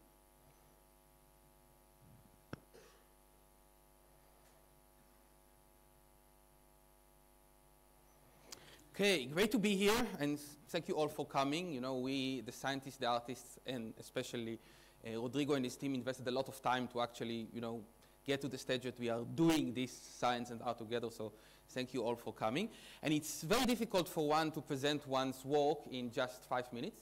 So what I'll try to do is to focus on some general ideas that reflect what we are doing in the lab and the general way we are doing science in the lab. And I'm not going to talk about the art part. For the art part, Charlie, a senior postdoc in my lab, will participate, but I will present, you know, the bird's view of our science. So we are a system and synthetic metabolism lab, and I think that the first thing we need to do is to define this, just to give you a little bit of context. System metabolism, which is derived from system biology, is the study of metabolism or metabolic phenomena from an integrative point of view, understanding the design principle of the whole system rather than focusing on one component.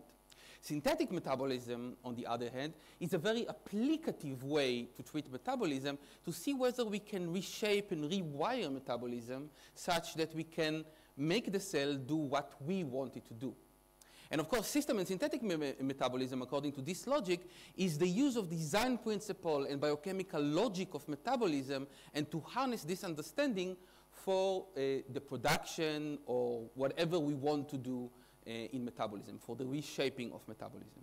And I'm going to speak here about 2 major challenges that we are trying to tackle in my lab, because my lab is a very applicative lab. So basically what we are trying to do is to harness science for technology, to try to change the way we are living for the best, hopefully. And one of the first challenges we are trying to tackle is how are we going to produce the stuff we need to produce.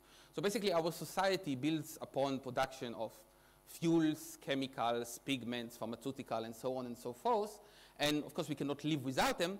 And today most of this stuff is produced basically from fossil carbon. Almost everything, including the pharmaceuticals you take, are basically mostly derived from oil. Of course, this is not sustainable, so we would like to win ourselves our dependency of oil. And in the last 10 to 15 years, there is a huge flux towards producing value-added chemical from agricultural product, starch, sugar, and so on. This is very lovely, and indeed it's renewable. The problem is that if you take agricultural production to produce your value-added chemical, you don't have it in order to eat. This directly undermines food security in the time in which the population is increasing, so this is definitely something we would like to avoid. People are suggesting to use a lignocellulosic biomass, the option of using non-eatable agricultural production or just waste to make goods, as well as using microalgae to make goods. The problem with both of these approaches is that first, economically, it's not really viable. You don't have enough supply of both, and processing of this feedstock is very, very difficult and inefficient. So the technology we are trying to promote in our lab, since none of these seems to hold the solution, is the use of CO2 directly from the atmosphere, together with renewably produced electricity for the production of intermediate that can then be consumed by a living organism to produce our value-added chemical. And this is the format bioeconomy notion that we are trying to promote.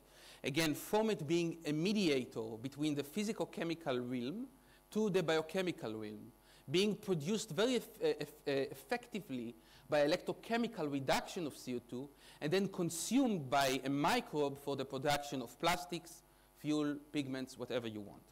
And our mission or our challenge is how to take this microbe, usually these are biotechnologically model microbes, and engineer them such that we're able to grow on formate and to convert it into stuff we want to produce. And the way we are doing it is a bit unique. What we are doing is something that I like to call a mix and match approach.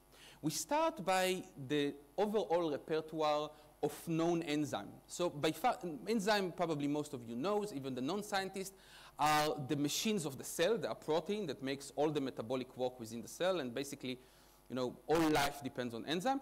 And we currently know about 5,000 enzymes that are responsible for all metabolic activity in all organisms that we know. And what we are doing in our lab is we consider existing enzymes that were already characterized, but we put this enzyme together in a novel way, creating novel pathways. So this is just a schematic of a pathway, which is composed of enzymes from completely different sources that together make a new job. For example, taking these, let's say, 4 molecules to produce something we would like to produce. This is very nice, but of course, these enzymes do not usually work together. So the problem is, how do we make them get used to work together in a combined manner to make the process efficient? So keep this question in your head, and I will jump now to the second project, and I'll answer this question later.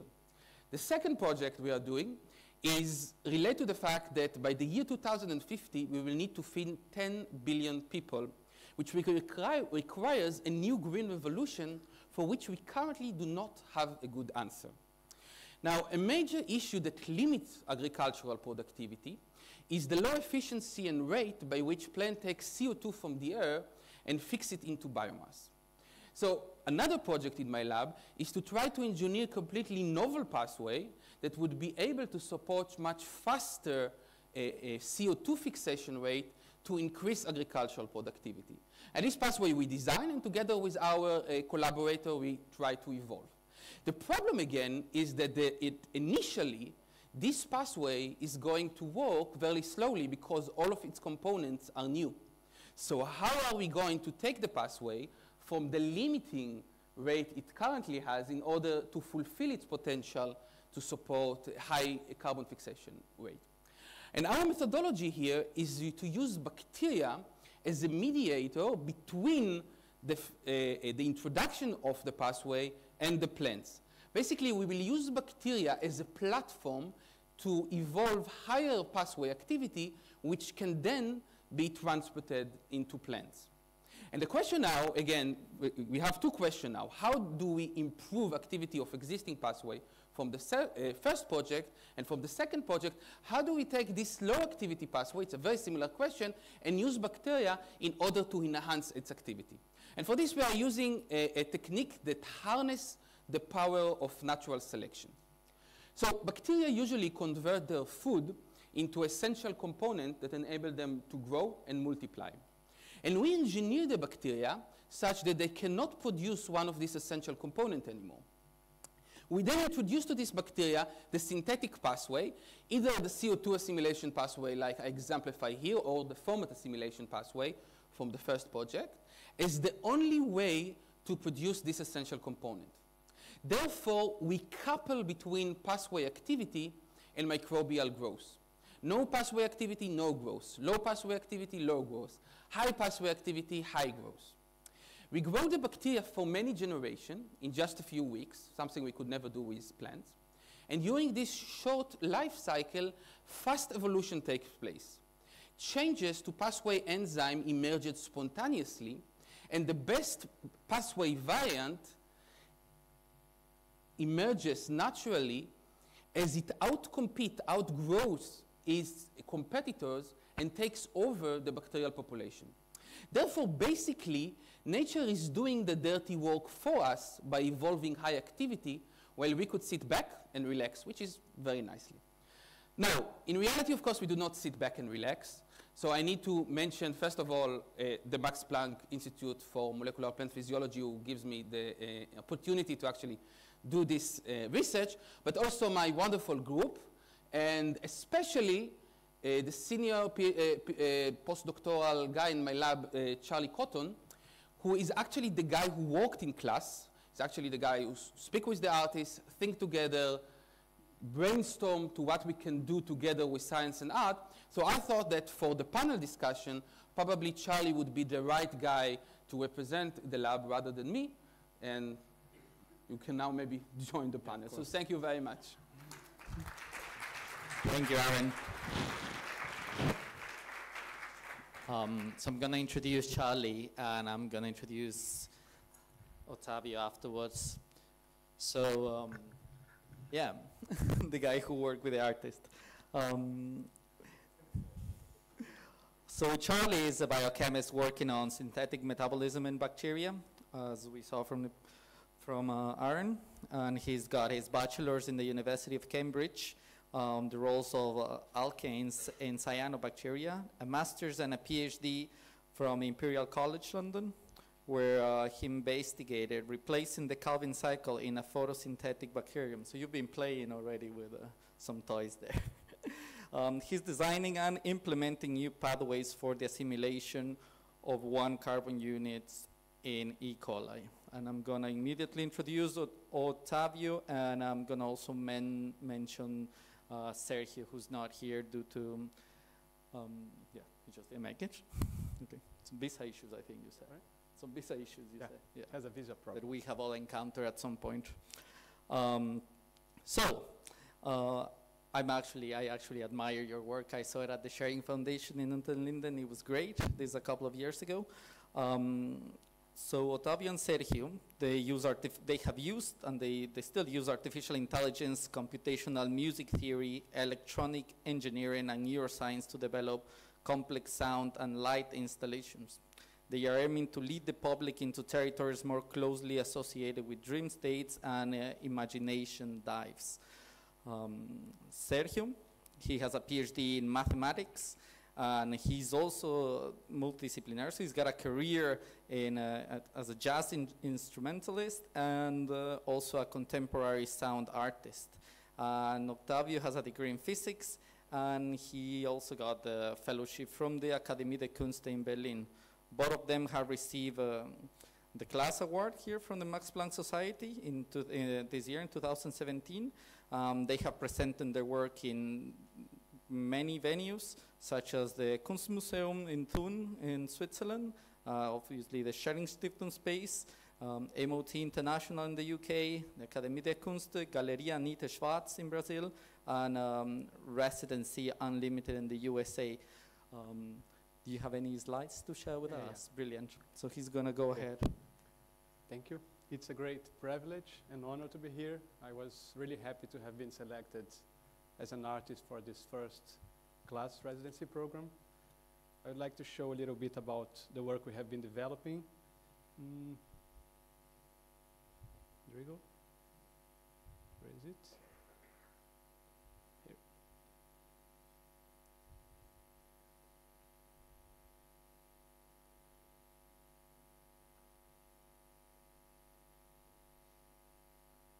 Okay. So as I have been introduced, I have a bachelor degree in physics, and I have developed research with a German physicist called Hans Thomas Els in 2003 about the nature of time. So we developed this research. This is an image of the paper we have published. We have actually built a stochastic clock model. I think this research was very important for the development of my artistic work. Sergio also has a PhD in mathematics. I met him while we were working in a mathematics institute in Brazil, and I saw his PhD thesis where he was controlling the computer based on rhythms. He is a percussionist. So I invited him to work with me for the first time in 2008. We began to collaborate. I'm going to show the first work we have developed together.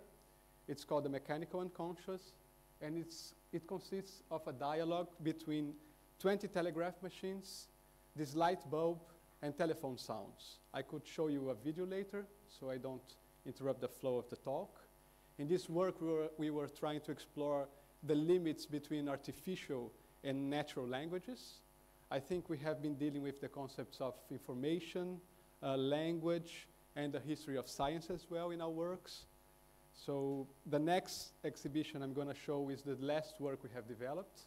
We have been invited by the Sharing Stiftung to develop an exhibition about the concept of the mirror image and its relation with neuroscience. And we developed this exhibition based on these 3 objects we found on the British Museum.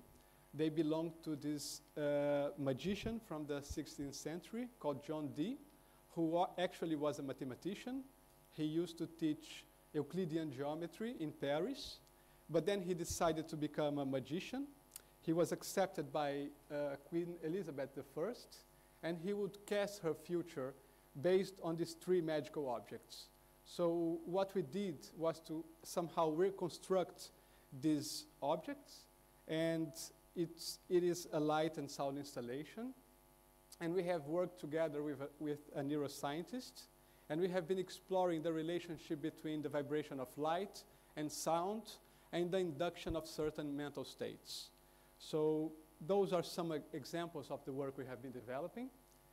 We have applied for the class residency with this project. It's called Opera for Bacteria. We have found some evidence in several papers that music affects the growth of bacteria, especially in hostile ambients. And we have decided to investigate how certain kinds of music could change their metabolism and how we could understand this information based on several measures. So the idea was somehow to sing or to play music to the bacteria and to extract information back. So we could somehow talk to this very early primitive form of life. Of course, this was a very abstract idea. We had no idea how we would do it. We have been selected, and then I came here to Golem. I was very well received, as you can see. I began to see the labs. I began to understand more about the research the scientists have been doing here. I was exposed to several different experiments, theories, and I spent, I think, almost 3 years here at the labs. I have been producing the microfluidic chips with Tom, and also at different labs. And I had several inputs.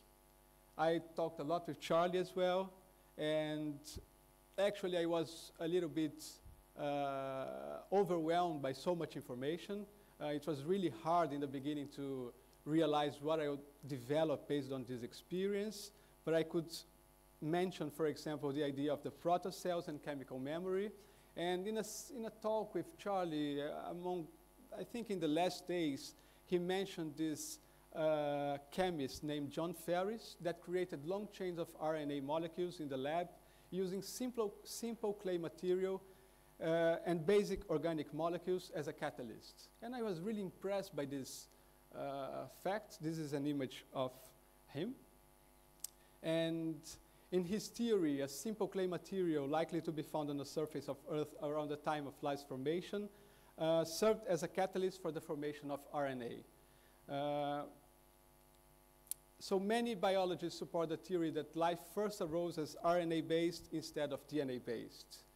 The theory known as the RNA world hypothesis is a highly plausible pathway to life, as RNA, like DNA, can store genetic information and catalyze many of the chemical reactions required to maintain cellular life.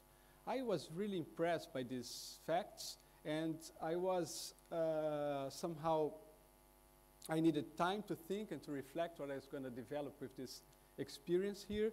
So I was going for a walk around here. It was summer. And then I found this very simple puddle. And it came to me this quote by Cummings, who is a poet I admire very much. And I thought that this would be the central theme somehow of the work. I felt that I could gather this experience I had here, and it wasn't very clear at the beginning what I was going to develop. I think as an artist, my task is to create bridges between and establish different connections using my sensibility. I'm not here to develop scientific theories. So I thought about this. I realized that this life formation from the clay appears in several traditions and religions. For example, in the Jewish tradition, there is a golem, who is an animated being that is magically created from inanimate matter, specifically clay or mud.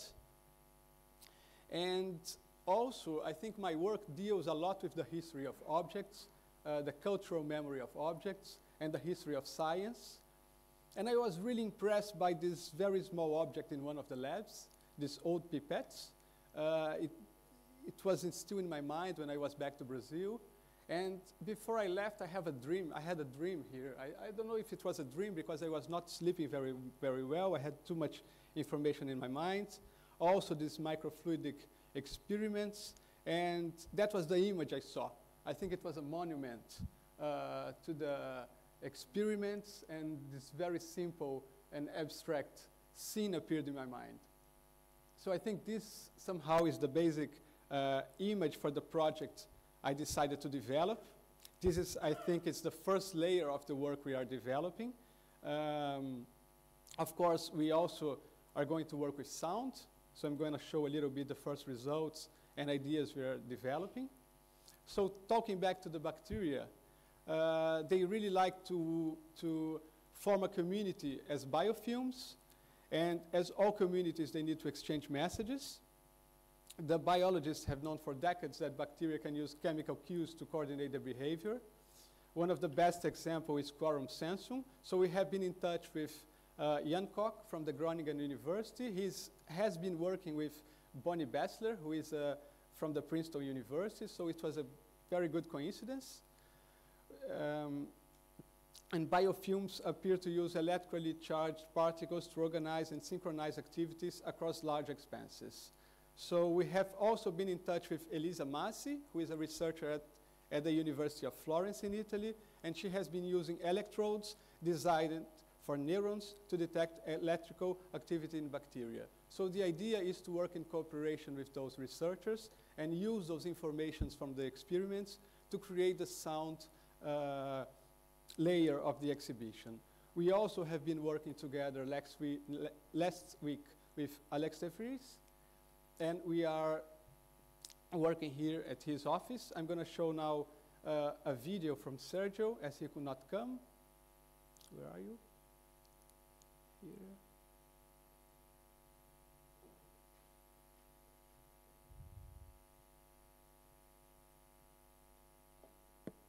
Good afternoon. It's a great pleasure to be part of this presentation, and I'm going to talk a little bit about the sonic aspects of our class residency. So during Otavio's stay at Max Planck Institute in July, we kept in touch through Skype, and he mentioned to me this RNA world hypothesis that intrigued him, and I decided to investigate a little bit more about these nucleotide bases and how could I transform each one of these molecules into sound. So talking to Alex de Vries about that a few weeks ago through Skype, he got interested in this research, and he presented to me this idea, this model called normal modes of vibration. And when I got to Groningen this week, he surprised me with this that you're seeing there. This is already an implementation of the image of this vibration as a sum of certain normal modes. And these vibrations, of course, they are harmonic vibrations, but they are atomic vibrations, so they are in a much higher frequency than the audible sound, and their nature is completely different than sound pressure waves. But they were easily translated into a sequence of for acoustic oscillators. So that's what I implemented when I just arrived last week in Groningen, and that's the result we have for the Eurosil.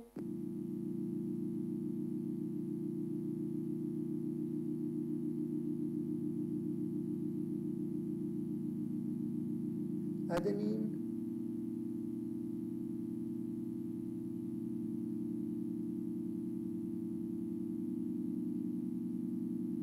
cytosine,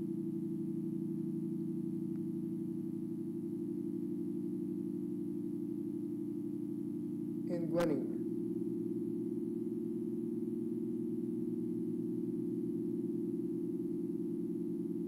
Each of these molecules, they are vibrating with a certain spectrum, and I think it's pretty clear that the sound distinguishes them.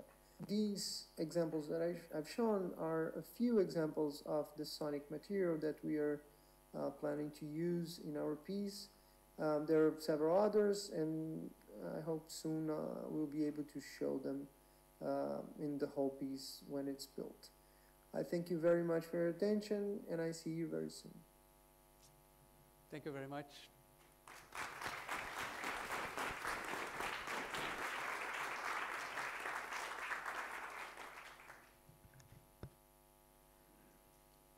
I would like to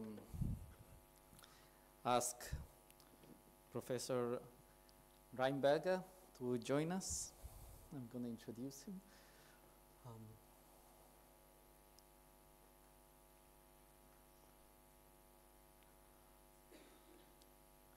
So it's a great honor for me, and I guess for class as well, to introduce Professor Reinberger, who has held several academic positions in several institutions in several countries. He among those positions was as director of the Max Planck Institute for the History of Sciences. He started studying philosophy and biology in Tübingen, master's in philosophy, PhD in biology, habilitación in molecular biology. Among the positions where he's held assistant or associate professor, Universität Lübeck, University of Salzburg. He's scientific member of the Max Planck Society and director of the Max Planck Institute of the History of Sciences, as I mentioned before. He's fellow of the Institute for Advanced Study in Berlin and the Collegium Helveticum in Zurich. He's honorary professor at the TU and a member of the Berlin-Brandenburg Academy of Sciences, Leopoldina, the German Academy of Natural Sciences, and Dr. Honoris Causa at the Swiss Federal Institute of Technology in Zurich. The main focus of Professor Reinberger's research lies in the history and epistemology of experimentation in life sciences. An honor for us to have Professor Reinberger here with us today. Okay. Yeah, thank you very much. It's always so boring to hear this long list of things that one has been doing in one's life. So maybe we could invent another format in the future also. So I'm here as a parasite because I can only possibly contribute a little bit to this discussion from a historical point of view, or from the point of view of the history of science, and that's how I became interested in the relation between the sciences and the arts. If you go back into the 19th century, you see that, for instance, if you look at the second half of the 19th century and the development of the arts, or the visual arts, painting, you will see that many of the artists at that time were using the results of sensory physiology in the second half of the 19th century as resources for their own work. Think of the movement of pointillism and all these kinds of things. So it's very clear that artists, in a way, have been using insights and ideas that came out of the sciences as resources for their own work. And this went on at the beginning of the 20th century. The movement of surrealism, in one way or the other, was appropriating what came out of the development of the sciences and of mathematics in the early 20th century. If you go further into the middle of the 20th century, you see that experimental music has become, or has actually always been heavily connected to the development of electronic sound devices. And what we have today is that obviously there is another field that has become fascinating for many artists, and that is synthetic biology, using procedures and the results and materials that are connected to what synthetic biologists are doing as resources for their own work. So this is one side of the picture. Now, what would be an interesting flip side of the picture is whether scientists have been using the arts and the development of the arts as resources for their own work. And there, I think it is much harder to find good examples. And I hope at least that the artists that have been invited to work in the context of the LAS, that they somehow will be able also to make scientists reflect, at least reflect about their own work and what they are doing when they are doing their science. That would be a fantastic outcome. I don't know whether this will work, but I hope it will do so. And that's also my interest in your activities. So I think I leave it at that because I wanted to leave at least a few minutes for our discussion. Thank you.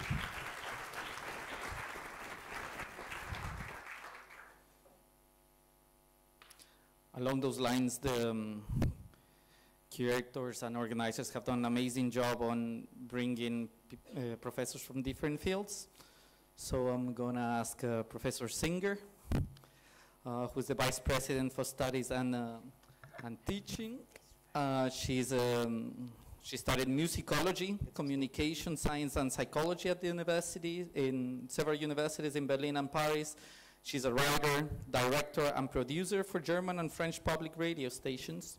She's also a composer of radio, drama, theater, and movie, as well as a scientific writer on sound and radio art. She has organized several international art festivals, and she has also worked as editor in radio, drama, and documentary department of the Deutschland Radio Kultur. Her feature, Meine Ohren und Ich, was nominated for the Prix Europa in 2009, and she's part of the SNF Synergia project, Radiophonic Culture, Sonic Environments, and Archives in Hybrid Media Systems. Her main focus has always been the creation of bridges between different countries, as well as the artistic communication of new ideas by the use of diverse media. Thank you very much. I'm very happy you have managed to come. Yeah, this is all the traffic jam. Like artists, I don't send it my PowerPoint, so we'll try to install it. Yeah, it works. Thank you very much for inviting me. I had the honor already to be in the jury of some time ago. Mohai? Where is yeah. Like this? Better? Okay. And it was already a pleasure in the jury to first learn so much about the institutes here and the work done, and also to see all the artists involved in bio art. What I will present you is another work which we do at Bauhaus University, which is not related to bio art, but also to artistical research and the try to join things which maybe doesn't fit together normally. Maybe to my context, I have a chair of experimental radio. We are dealing with radio art, and we have studios, and we are kind of in an art school of Bauhaus University, and dealing really with the practical side of it, and it's one of the only places in the world who deal with radio as an art, with a media art, which is always neglected normally. And we also do installations and surround works, and actually the interdisciplinarity and the work between is a normal thing at Bauhaus University. It's something we try, and we are organized to work in an interdisciplinary context. In a way, the radio, when it started, was extremely experimental, and you just mentioned it. The sound had an important factor, and there had been institutions like the Rundfunkversuchsstelle or the Studio d'Essai in France, who did especially investigation about the new media and what can happen, what is the listening is changing by the radio, how the speak is changed. And now we are in a big move by the digitalization, and there is not really the radio station themselves, they have to broadcast all the time, and there is no space and time for investigation. So this is something we try to do a little bit, and we are part of an interdisciplinary research project, which is called Radiophonic Culture, but it is a mixture of media scientists and cultural scientists and also composers, electroacoustic studios in Basel and in Weimar. And we are actually about to finish these 3 years of investigation about radiophonic culture with the question a little bit how studios and machines have influenced aesthetic and how aesthetic goes back then to influence the technical development. And part of our project I want to show very quickly was the dealing with the archives and with new platforms of which digitalization allowed. We built our own archives, and you have to know, for the one who are not costumed to German radio art and Hörspiel or sound art, they are all in the archive of the radio station and not open to public. It's also something about power, and there are 100 years of radio history and pieces, art pieces, which are not accessible only when the radio station decide to broadcast them. So we opened an archive called EXPA, which is only open for research and teaching, but we allow all the researchers to enter it. You can enter if you want to work about it. And this allows all this, actually this work, to bring it in a more public space. So the second investigation is how to bring this art, also an art form which is invisible, which has to deal with frequency, with sound, into an art space which normally deals with objects and which things you can touch or you can see. So these are two fields we investigate, and we will have an exhibition called Radiophonic Spaces. It starts already in May in the Museum Tinguely in Basel, and it will come in November in Berlin. And actually, I don't show the exhibition things because they're still about to be done, or they are in the move, but I want to show a little bit what's about. What we tried is to find a new sorting, a new way of accessing archives, audio archives, and not by words, like you put in a normally a word to find a sound. No, but we listen to sound by the ears, and by the physical connotations. If we like a sound, we like a voice or not. So one of the part of the investigation group is doing this kind of algorithmic slightening of the sound and ordering after similarities. I want to show you not what our work, but from Google, because it's much easier to understand what's about. Well, I don't know if the internet works.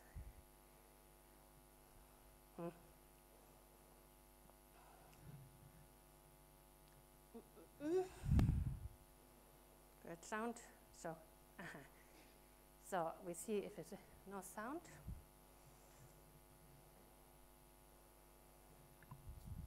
Well, but you can see already they collected thousands of different birds, and they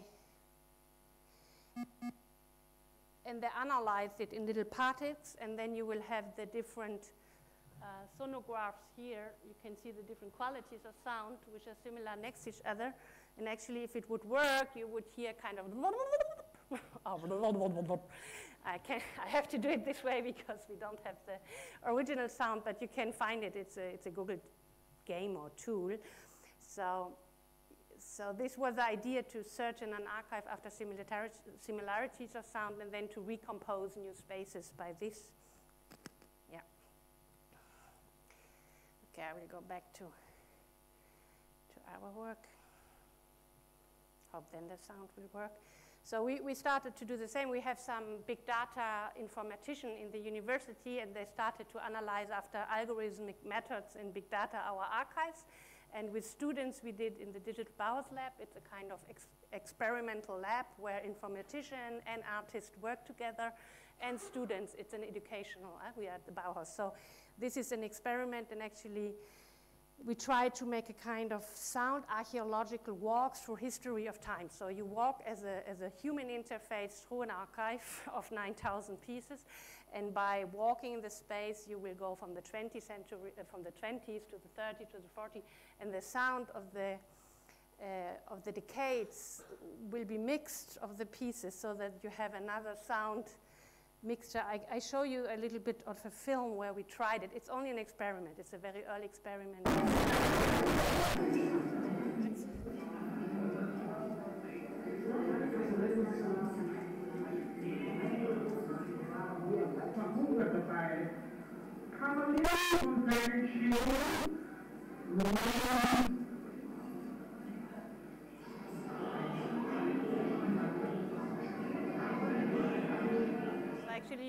Actually, you are tracked, and according to your position in the space, you are in a certain time and space in the archive, and the piece will pop up, and you will be able to listen to this piece. And normally, you have a kind of tracking system on you and your own playlist. You are allowed to create your own playlist by moving through an archive in a time, and after leaving this space, you can listen then to these pieces and research about them. Yeah. So this is what we do. We try now to do it for 40 people in a bigger space, because exhibition spaces are normally not for one person. And then there is a second part, because we don't only allow them to move around and to pick up their pieces in the way they want, but also then to investigate about what they were listening to and what they were hearing. And we're working like with 100 different scientists at the moment, or radio investigator, who are creating kind of international multimedia mind map describing the environments of this history of radio art, which will give a kind of visualization of network. This is only a tool. And maybe to enter in the discussion, what was interesting us and what hopefully the exhibition will maybe answer, depending the behavior of the people, is this question von Wolfgang Ernst. Das digitale Archiv der Narration gegenüber. Geschichte funktioniert über Geschichten, Erinnerung funktioniert auch meistens über Geschichten, auch historische Forschungen funktionieren oft über Geschichten, über Narration. Wie ist denn da Ihre eigene Position? Sie schreiben, man sollte versuchen, in Liebe zum Archiv das abendländische Denken von seiner Speicherfixiertheit zu befreien. Heißt das denn einen Abschied von der Narration, von der Fiktion im besten Falle für Sie? Die Datenbanken, sozusagen modern formuliert, ersetzen eigentlich den alten Typus der Erzählung. Oder noch pointierter zugespitzt, der Computer als rechnendes Medium zählt, der erzählt nicht. Und auch das, was wir jetzt auch eben im Gedächtnis genannt hatten, liegt in Form von Datenbanken, strukturierten Datenbanken, auch Links zwischen Datenbanken uns vor. Das ist eine andere Art des Navigierens in Information. Erzählen ist eine sehr elegante kulturelle Form, sinnvolle Zusammenhänge zwischen verschiedenen Elementen herzustellen. Das ist auch sehr ans Medium der Schrift, an die Linearität von Zeilenförmigkeit, Anfang und Ende des Buches geknüpft. Jetzt bewegen wir uns mit Selbstverständlichkeit in den sogenannten nonlinearen Weisen, die Hyperlinks. Wir springen von einer Stelle des Textes plötzlich an eine Stelle in einem ganz anderen Text.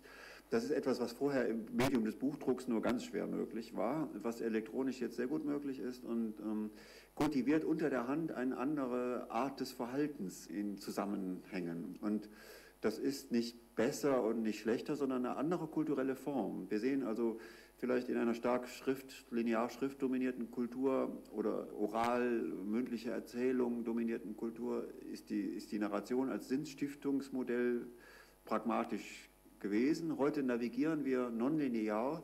Das heißt, die Frage bleibt trotzdem am Ende, ob es nicht ein Bedürfnis nach Sinnangeboten gibt. Dafür ist das Medium Erzählung und auch die Literatur immer noch hervorragend. Je nonlinearer wir zwischen Hypertexten springen, desto mehr wollen wir auch einfach mal eine schöne, geschlossene Erzählung angeboten bekommen, denn dann die Arbeit im Internet müssen wir ja immer selbst machen. Yeah, sorry to not have been able to translate it by by narration into English, but you had to read the text. This was a citation from Wolfgang Ernst, and it's a little bit the basic of the question we are trying to answer with radiophonic space. So I hope that you will come and answer it. Thank you.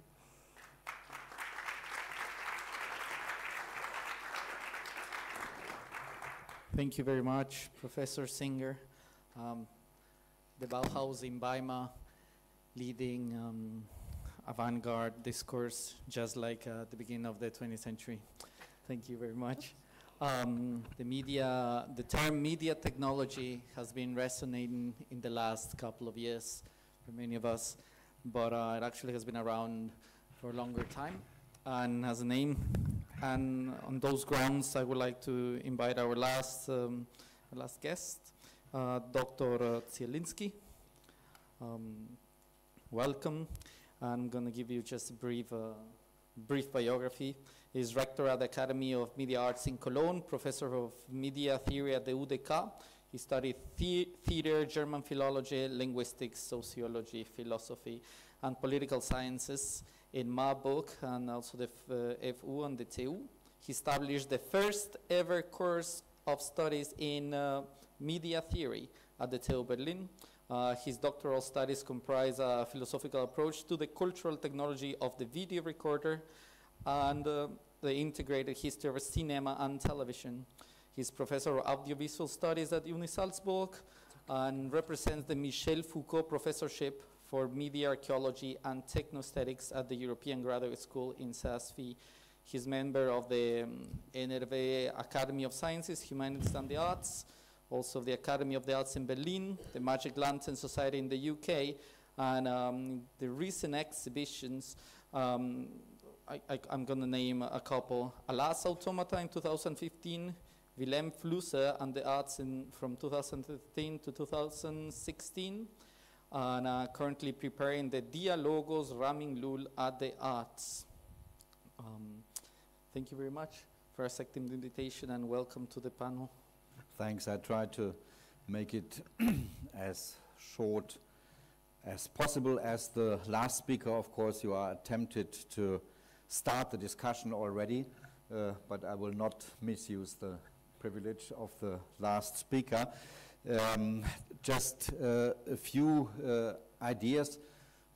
What we just heard from Wolfgang Ernst, the hope that there might be a language beyond grammar and beyond the orders we are used to from the past was in fact a very interesting thought by a chemist and a physicist whom you will all know, by Johann Wilhelm Ritter from 1800. 1806, he wrote this wonderful text, Physics as Art. This is 217 years ago.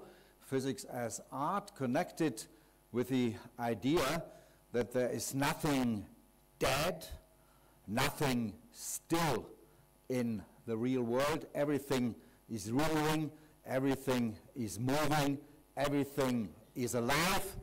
He didn't use the term life sciences yet, but he meant it. And he proved his thesis by using himself as a laboratory and proving that everything is electric, including the individual body. I have no doubt that there will be a bright future regarding the cooperations and collaborations of arts and scientists, because there was an even brighter past of these collaborations and cooperations. We have been quite successful in the 20th century to create separations, even divorces between the two, and now with great efforts we are trying to bring them together again. My special work apart from my own research in archaeology of the arts, sciences, technologies, and so on, is since quite a few decades to create conditions under which artists and scientists, thinkers, designers and artists can work together. The problem is not so much institutions like Max Planck, of course. With their millions and millions and millions, they can invite a lot of people and they create a lot of wonderful symposiums and workshops like the one today. But think about an art school nowadays, like for example our school in Karlsruhe, which is quite prestigious. We have 1.6 million budget per year. This is for the whole research and teaching tasks we have. This does not include the professors and the collaborators, of course, but this is what an average art school has at the moment. And this makes things a bit more realistic we can think about. But it's absolutely necessary to create institutions where artists and scientists are working together right from the beginning and not only as a result of a very high development, a development on extremely high levels. Just an example for a derivation of media studies and related material from Berlin. In 1961, the Institute for Language in a Technical Age was founded, and you can see that the influences and the protagonists, the activists creating this institute and its activities right from the beginning were extremely transdisciplinary and came from completely different angles between science, technology, performing arts, filming, poetry, and so on and so on. We were then, after the 1960s, successful, as I mentioned already as one of my theses, in creating the separations between them. Media studies suddenly became something, not suddenly, but slowly became a discipline in itself. This is where we are, away from the idea of a transdisciplinary edging field or energy field to separation. Just one idea, and then I will immediately stop when we go over to the discussion, on which I'm working quite intensively for the last years. We created, together with the ZKM in Karlsruhe, the Center for Art and Technology, a program which is called Archivists in Residence. Not artists, but archivists in residence. The program is trying to use artifacts, artifacti from the past, to go through them, to resurrect them, to recreate them, to understand how they are built, to open a possible future. This Casetta Mathematica by Athanasius Kircher from 1650, which influenced generations and generations and generations of composers, will be a protagonist, a hero of an exhibition we are developing at the moment, 100 masterworks. So it will be a manuscript from 850 on a musical automaton from Baghdad, which we recreated with the help of some students as an artifact for the present and for the future. by rethinking technology, mathematics and sciences, we might be able to open a brighter future for us, and this is something which interests me extremely. The same thought is behind an exhibition we are developing at the moment on Ramon Lull and his logical machines. The basic idea is to go through the world, the realm of Ramon Lull, and to understand in a different way what I call artificial intelligence constructs and artifacts. Full stop. Let's start the discussion. Thank you.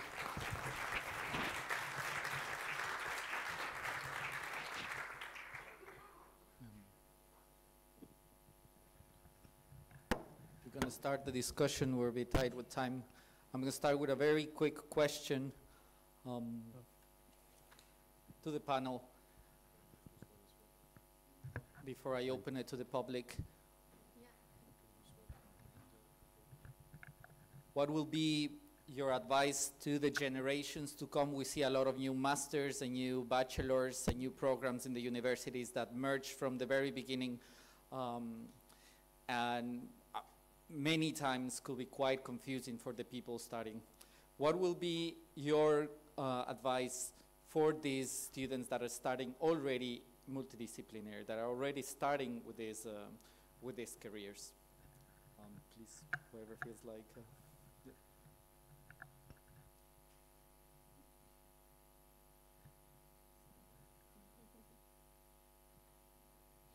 Well, maybe what I learned when I worked in an interdisciplinary context, which is not always easy. I think it's not.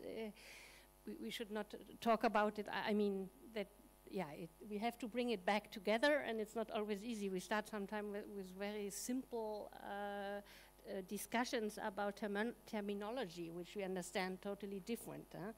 I remember when we started, there was something like noise.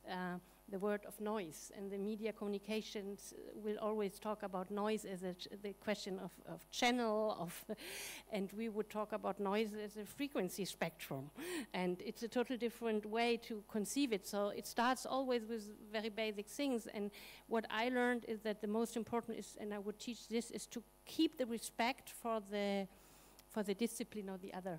It's extremely important because we think very different, we have different approaches sometimes, and yeah, this is, I think, the most important from the beginning for me. Anyone else who would like to? Yeah, so I would agree with that, and when I look at a discipline that also has become a discipline, at least in the last 100 years in which I'm working, which is the history of science, then I ask myself whether this field should be taken or should be studied at all by somebody who is entering the university. So I would prefer that there are no Studiengänge of history of science, but that people who are coming to the university and getting into higher education concentrate on a particular area, and then afterwards, at some point you have got to go into depth, otherwise nothing will come out of it. But then you have to create the conditions of transversal interaction, and I think what we are witnessing here is at least an effort to create such transversal interactions and make them possible, but not from the very beginning. I don't think that's a good idea. From the science or from the media theory, maybe? Something. Charlie, you want to say something? Well, yeah, so I think for scientists, we still require a formalized training to a certain point, and I don't think you could be hired in a position without the correct training. I think one of the problems I've seen, at least in the UK, is over-specialization too early. For example, you can study virology as an undergraduate degree, which kind of rules out your possibilities to find what you're truly interested in at a young age. I think perhaps America and some of the more liberal courses in the UK have the right idea, because I think most of the scientists I know find the field that they're specifically interested in towards their mid-20s. And even then, we have some lateral movement once we're in the sort of mid-stages of the career. But I think it would be impossible for me to give the advice to a young scientist now to study something completely different and then switch later. But I think the interest can be outside of your formalized course. I think you have to become a specialist in something formally for people to respect your point of view, and you should have respect for the other subjects, but you can find the most interesting topics for you sometimes outside of your formal education, I suppose. Yeah. Thank you very much. Yeah, just a little bit the game of an agent provocateur, perhaps. I mean, the problem is that the universities are running quite opposite from what you are doing here in this quite privileged situation of the Max Planck Institute. And also the art schools are running quite opposite. And this is really a very basic problem. The Technical University was quite successful within the last 50, 60 years to make the philosophical faculty as small as that you can hardly see it anymore. Now they are integrating different kind of programs into their 22 faculties for sciences, where artists have some room, some space. I think this is quite ridiculous. Arts and sciences belong together right from the beginning, and it should be a Selbstverständlichkeit. It should be absolutely normal that they are that they are working in neighborhoods in proximity. And this is really what we can learn from the past, and this is why I insist that there had been bright situations for this cooperation hundreds and hundred years ago, and when we go through them, we might learn for the present. These three guys who built the first musical automaton, the Banu Musa, in 850, they came from mathematics. There were three. They came from mathematics, they came from geometry, they came from music, they came from poetry, and they put all these wonderful qualifications together to create different things, a part of them, this wonderful musical automaton. I think we have to somehow reinvent also things and to be able to drive them into the future. Just one, if I may, just one sentence or two sentences to the verticality. The verticality is absolutely necessary. The horizontality is also absolutely necessary. And the wonderful thing is to go down from this cross in dynamic movements all the time. But I want to join something to what you just mentioned. At first, I think that Max Planck also has to do a big effort to get science and art together, and I think it's not so easy as is when we mentioned to make it. So I think it's a quite particular and beautiful thing you are doing here. And the second thing is that, for example, at Bauhaus University, we have exactly this model in the art school, that they integrated from the beginning the scientist as part of the artistical degree. But we have another faculty which is a purely human science faculty, and what happened is that the purely human science faculty doesn't accept the scientists of the art school scientists because they are second-class scientists. And yeah, it is, we try to live it since years, and there is always this kind of concepts of, and I think it's because specialization is so much focus of the society that if you don't do it, you're considered as a kind of charlatan or wishy-washy, and it's what you also mentioned. So people are afraid to do it because they don't want not to be considered in science or in art. So there is something in the mental stage we still have to cross over to make it happen. To respond to that, I think there are some institutes now, at least to my knowledge, that are, I think what you need is high-level institutes that show that it's not a charlatan pursuit to be able to move this forward. So I used to work with people at the Royal College in the UK, and there the engineering and design aspects are coming out now to show that they can compete with the scientists on the technical application and produce high quality things. So I think probably it's going to have to come from quality and output into society, and then hopefully we can see a shift in the respect, as you point out. Thank you very much. We can take probably just 2 questions to the audience, please. Yeah.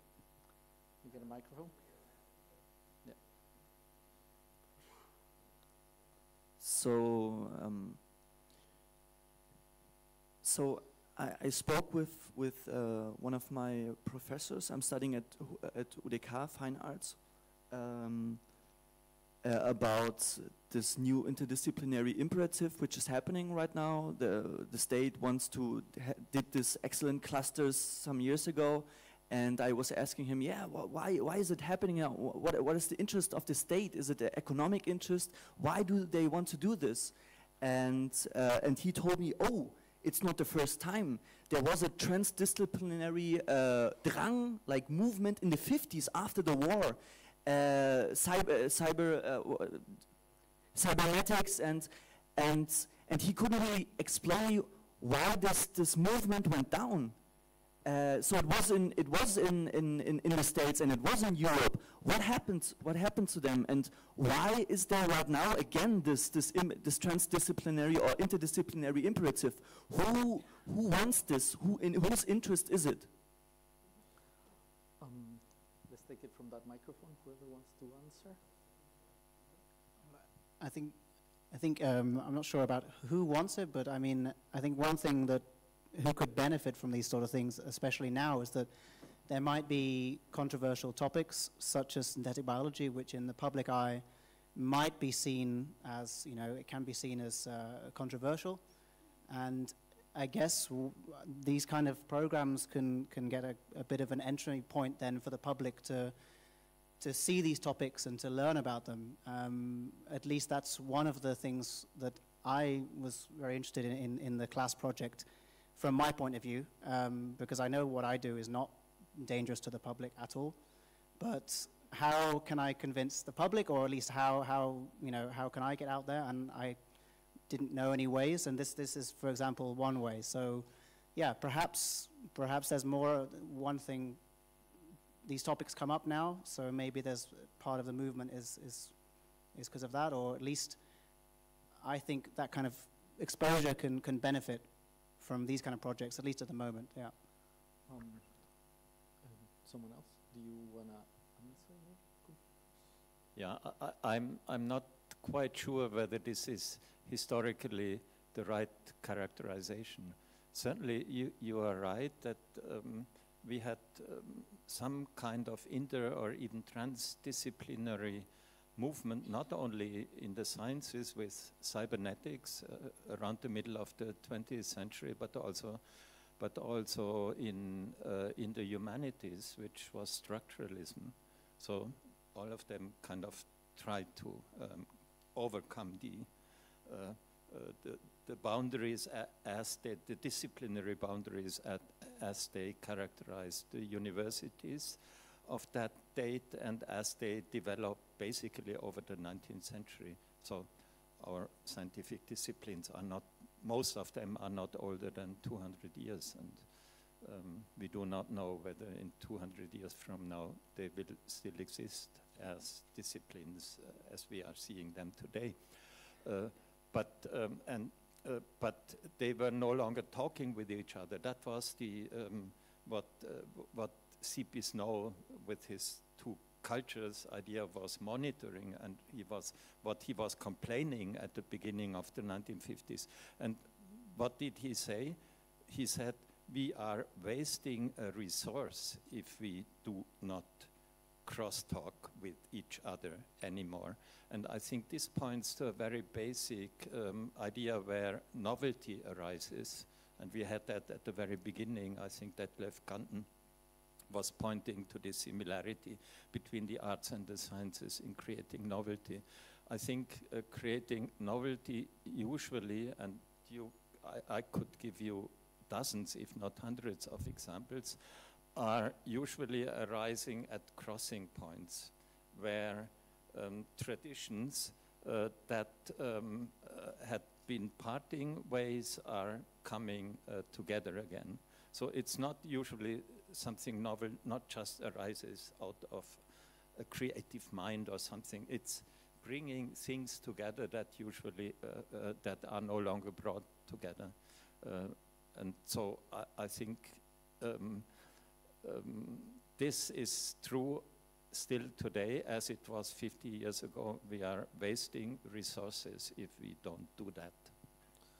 And what we have today, obviously, is not only interdisciplinarity between narrow fields, like molecular biology emerged out of a conjuncture of physics, of chemistry, and of genetics, so we have 3 different disciplines. Today, we are obviously also looking and more looking and searching for possible interactions between the sciences and the humanities, and even the sciences and the arts. So it's just widening this. Thank you very much. We got a question here in the front.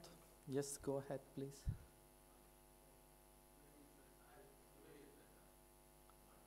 Thank you very much. I'm Richard. I have a poster stand outside, and I have a statistical question. Has anybody on the panel or in the room counted in a sample the telephone calls between scientists and between the artists, and putting it into relation between telephone calls between scientists and artists, or maybe emails or so, just to have a matrix of the interaction between these groups?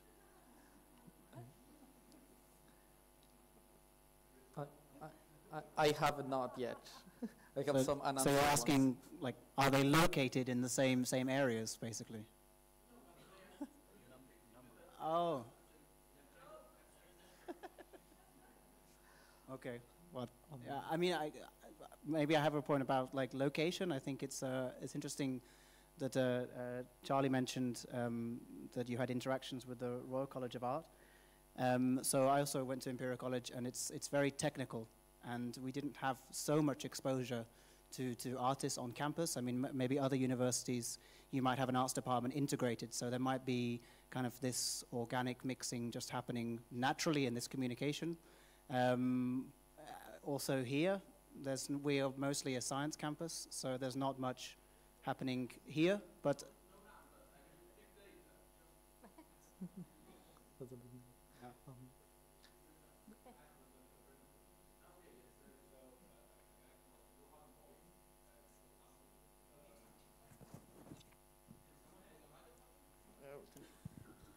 We got many. There you go. Check this So out. there's a guy called Johann Bollen, who's now at Indiana University, who was at Los Alamos, and they did a project called Measure. And what they did is, it's actually the title figure of that reader that Roger Molina projected. That figure is the co-download statistics among all the journals. And what you see as the central cluster is social science, humanities, and the arts. And what you see as the pink arm on the side that's disconnected is physics, chemistry. And in between, there is very little links, but it's only because it's the top 5,000 links. So it has been called the dark valley between the sciences and the humanities, but we call it the ski area. So that's the reason we're all in the room, I guess.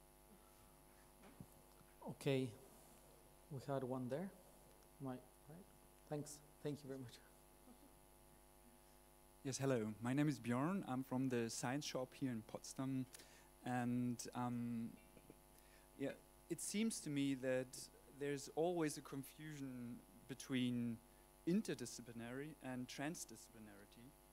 And do you think there's a difference of that? And when you think so, do you think it's a value to differ for the society or not?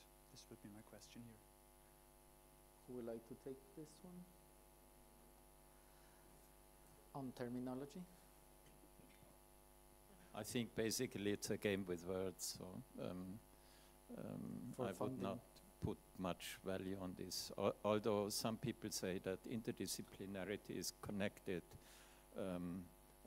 to interactions between academic disciplines, established academic disciplines, and transdisciplinarity is even a wider concept where the sciences are interacting with other social groups that we, of course, in our fragmented society, we have many different specialties, not only scientific ones.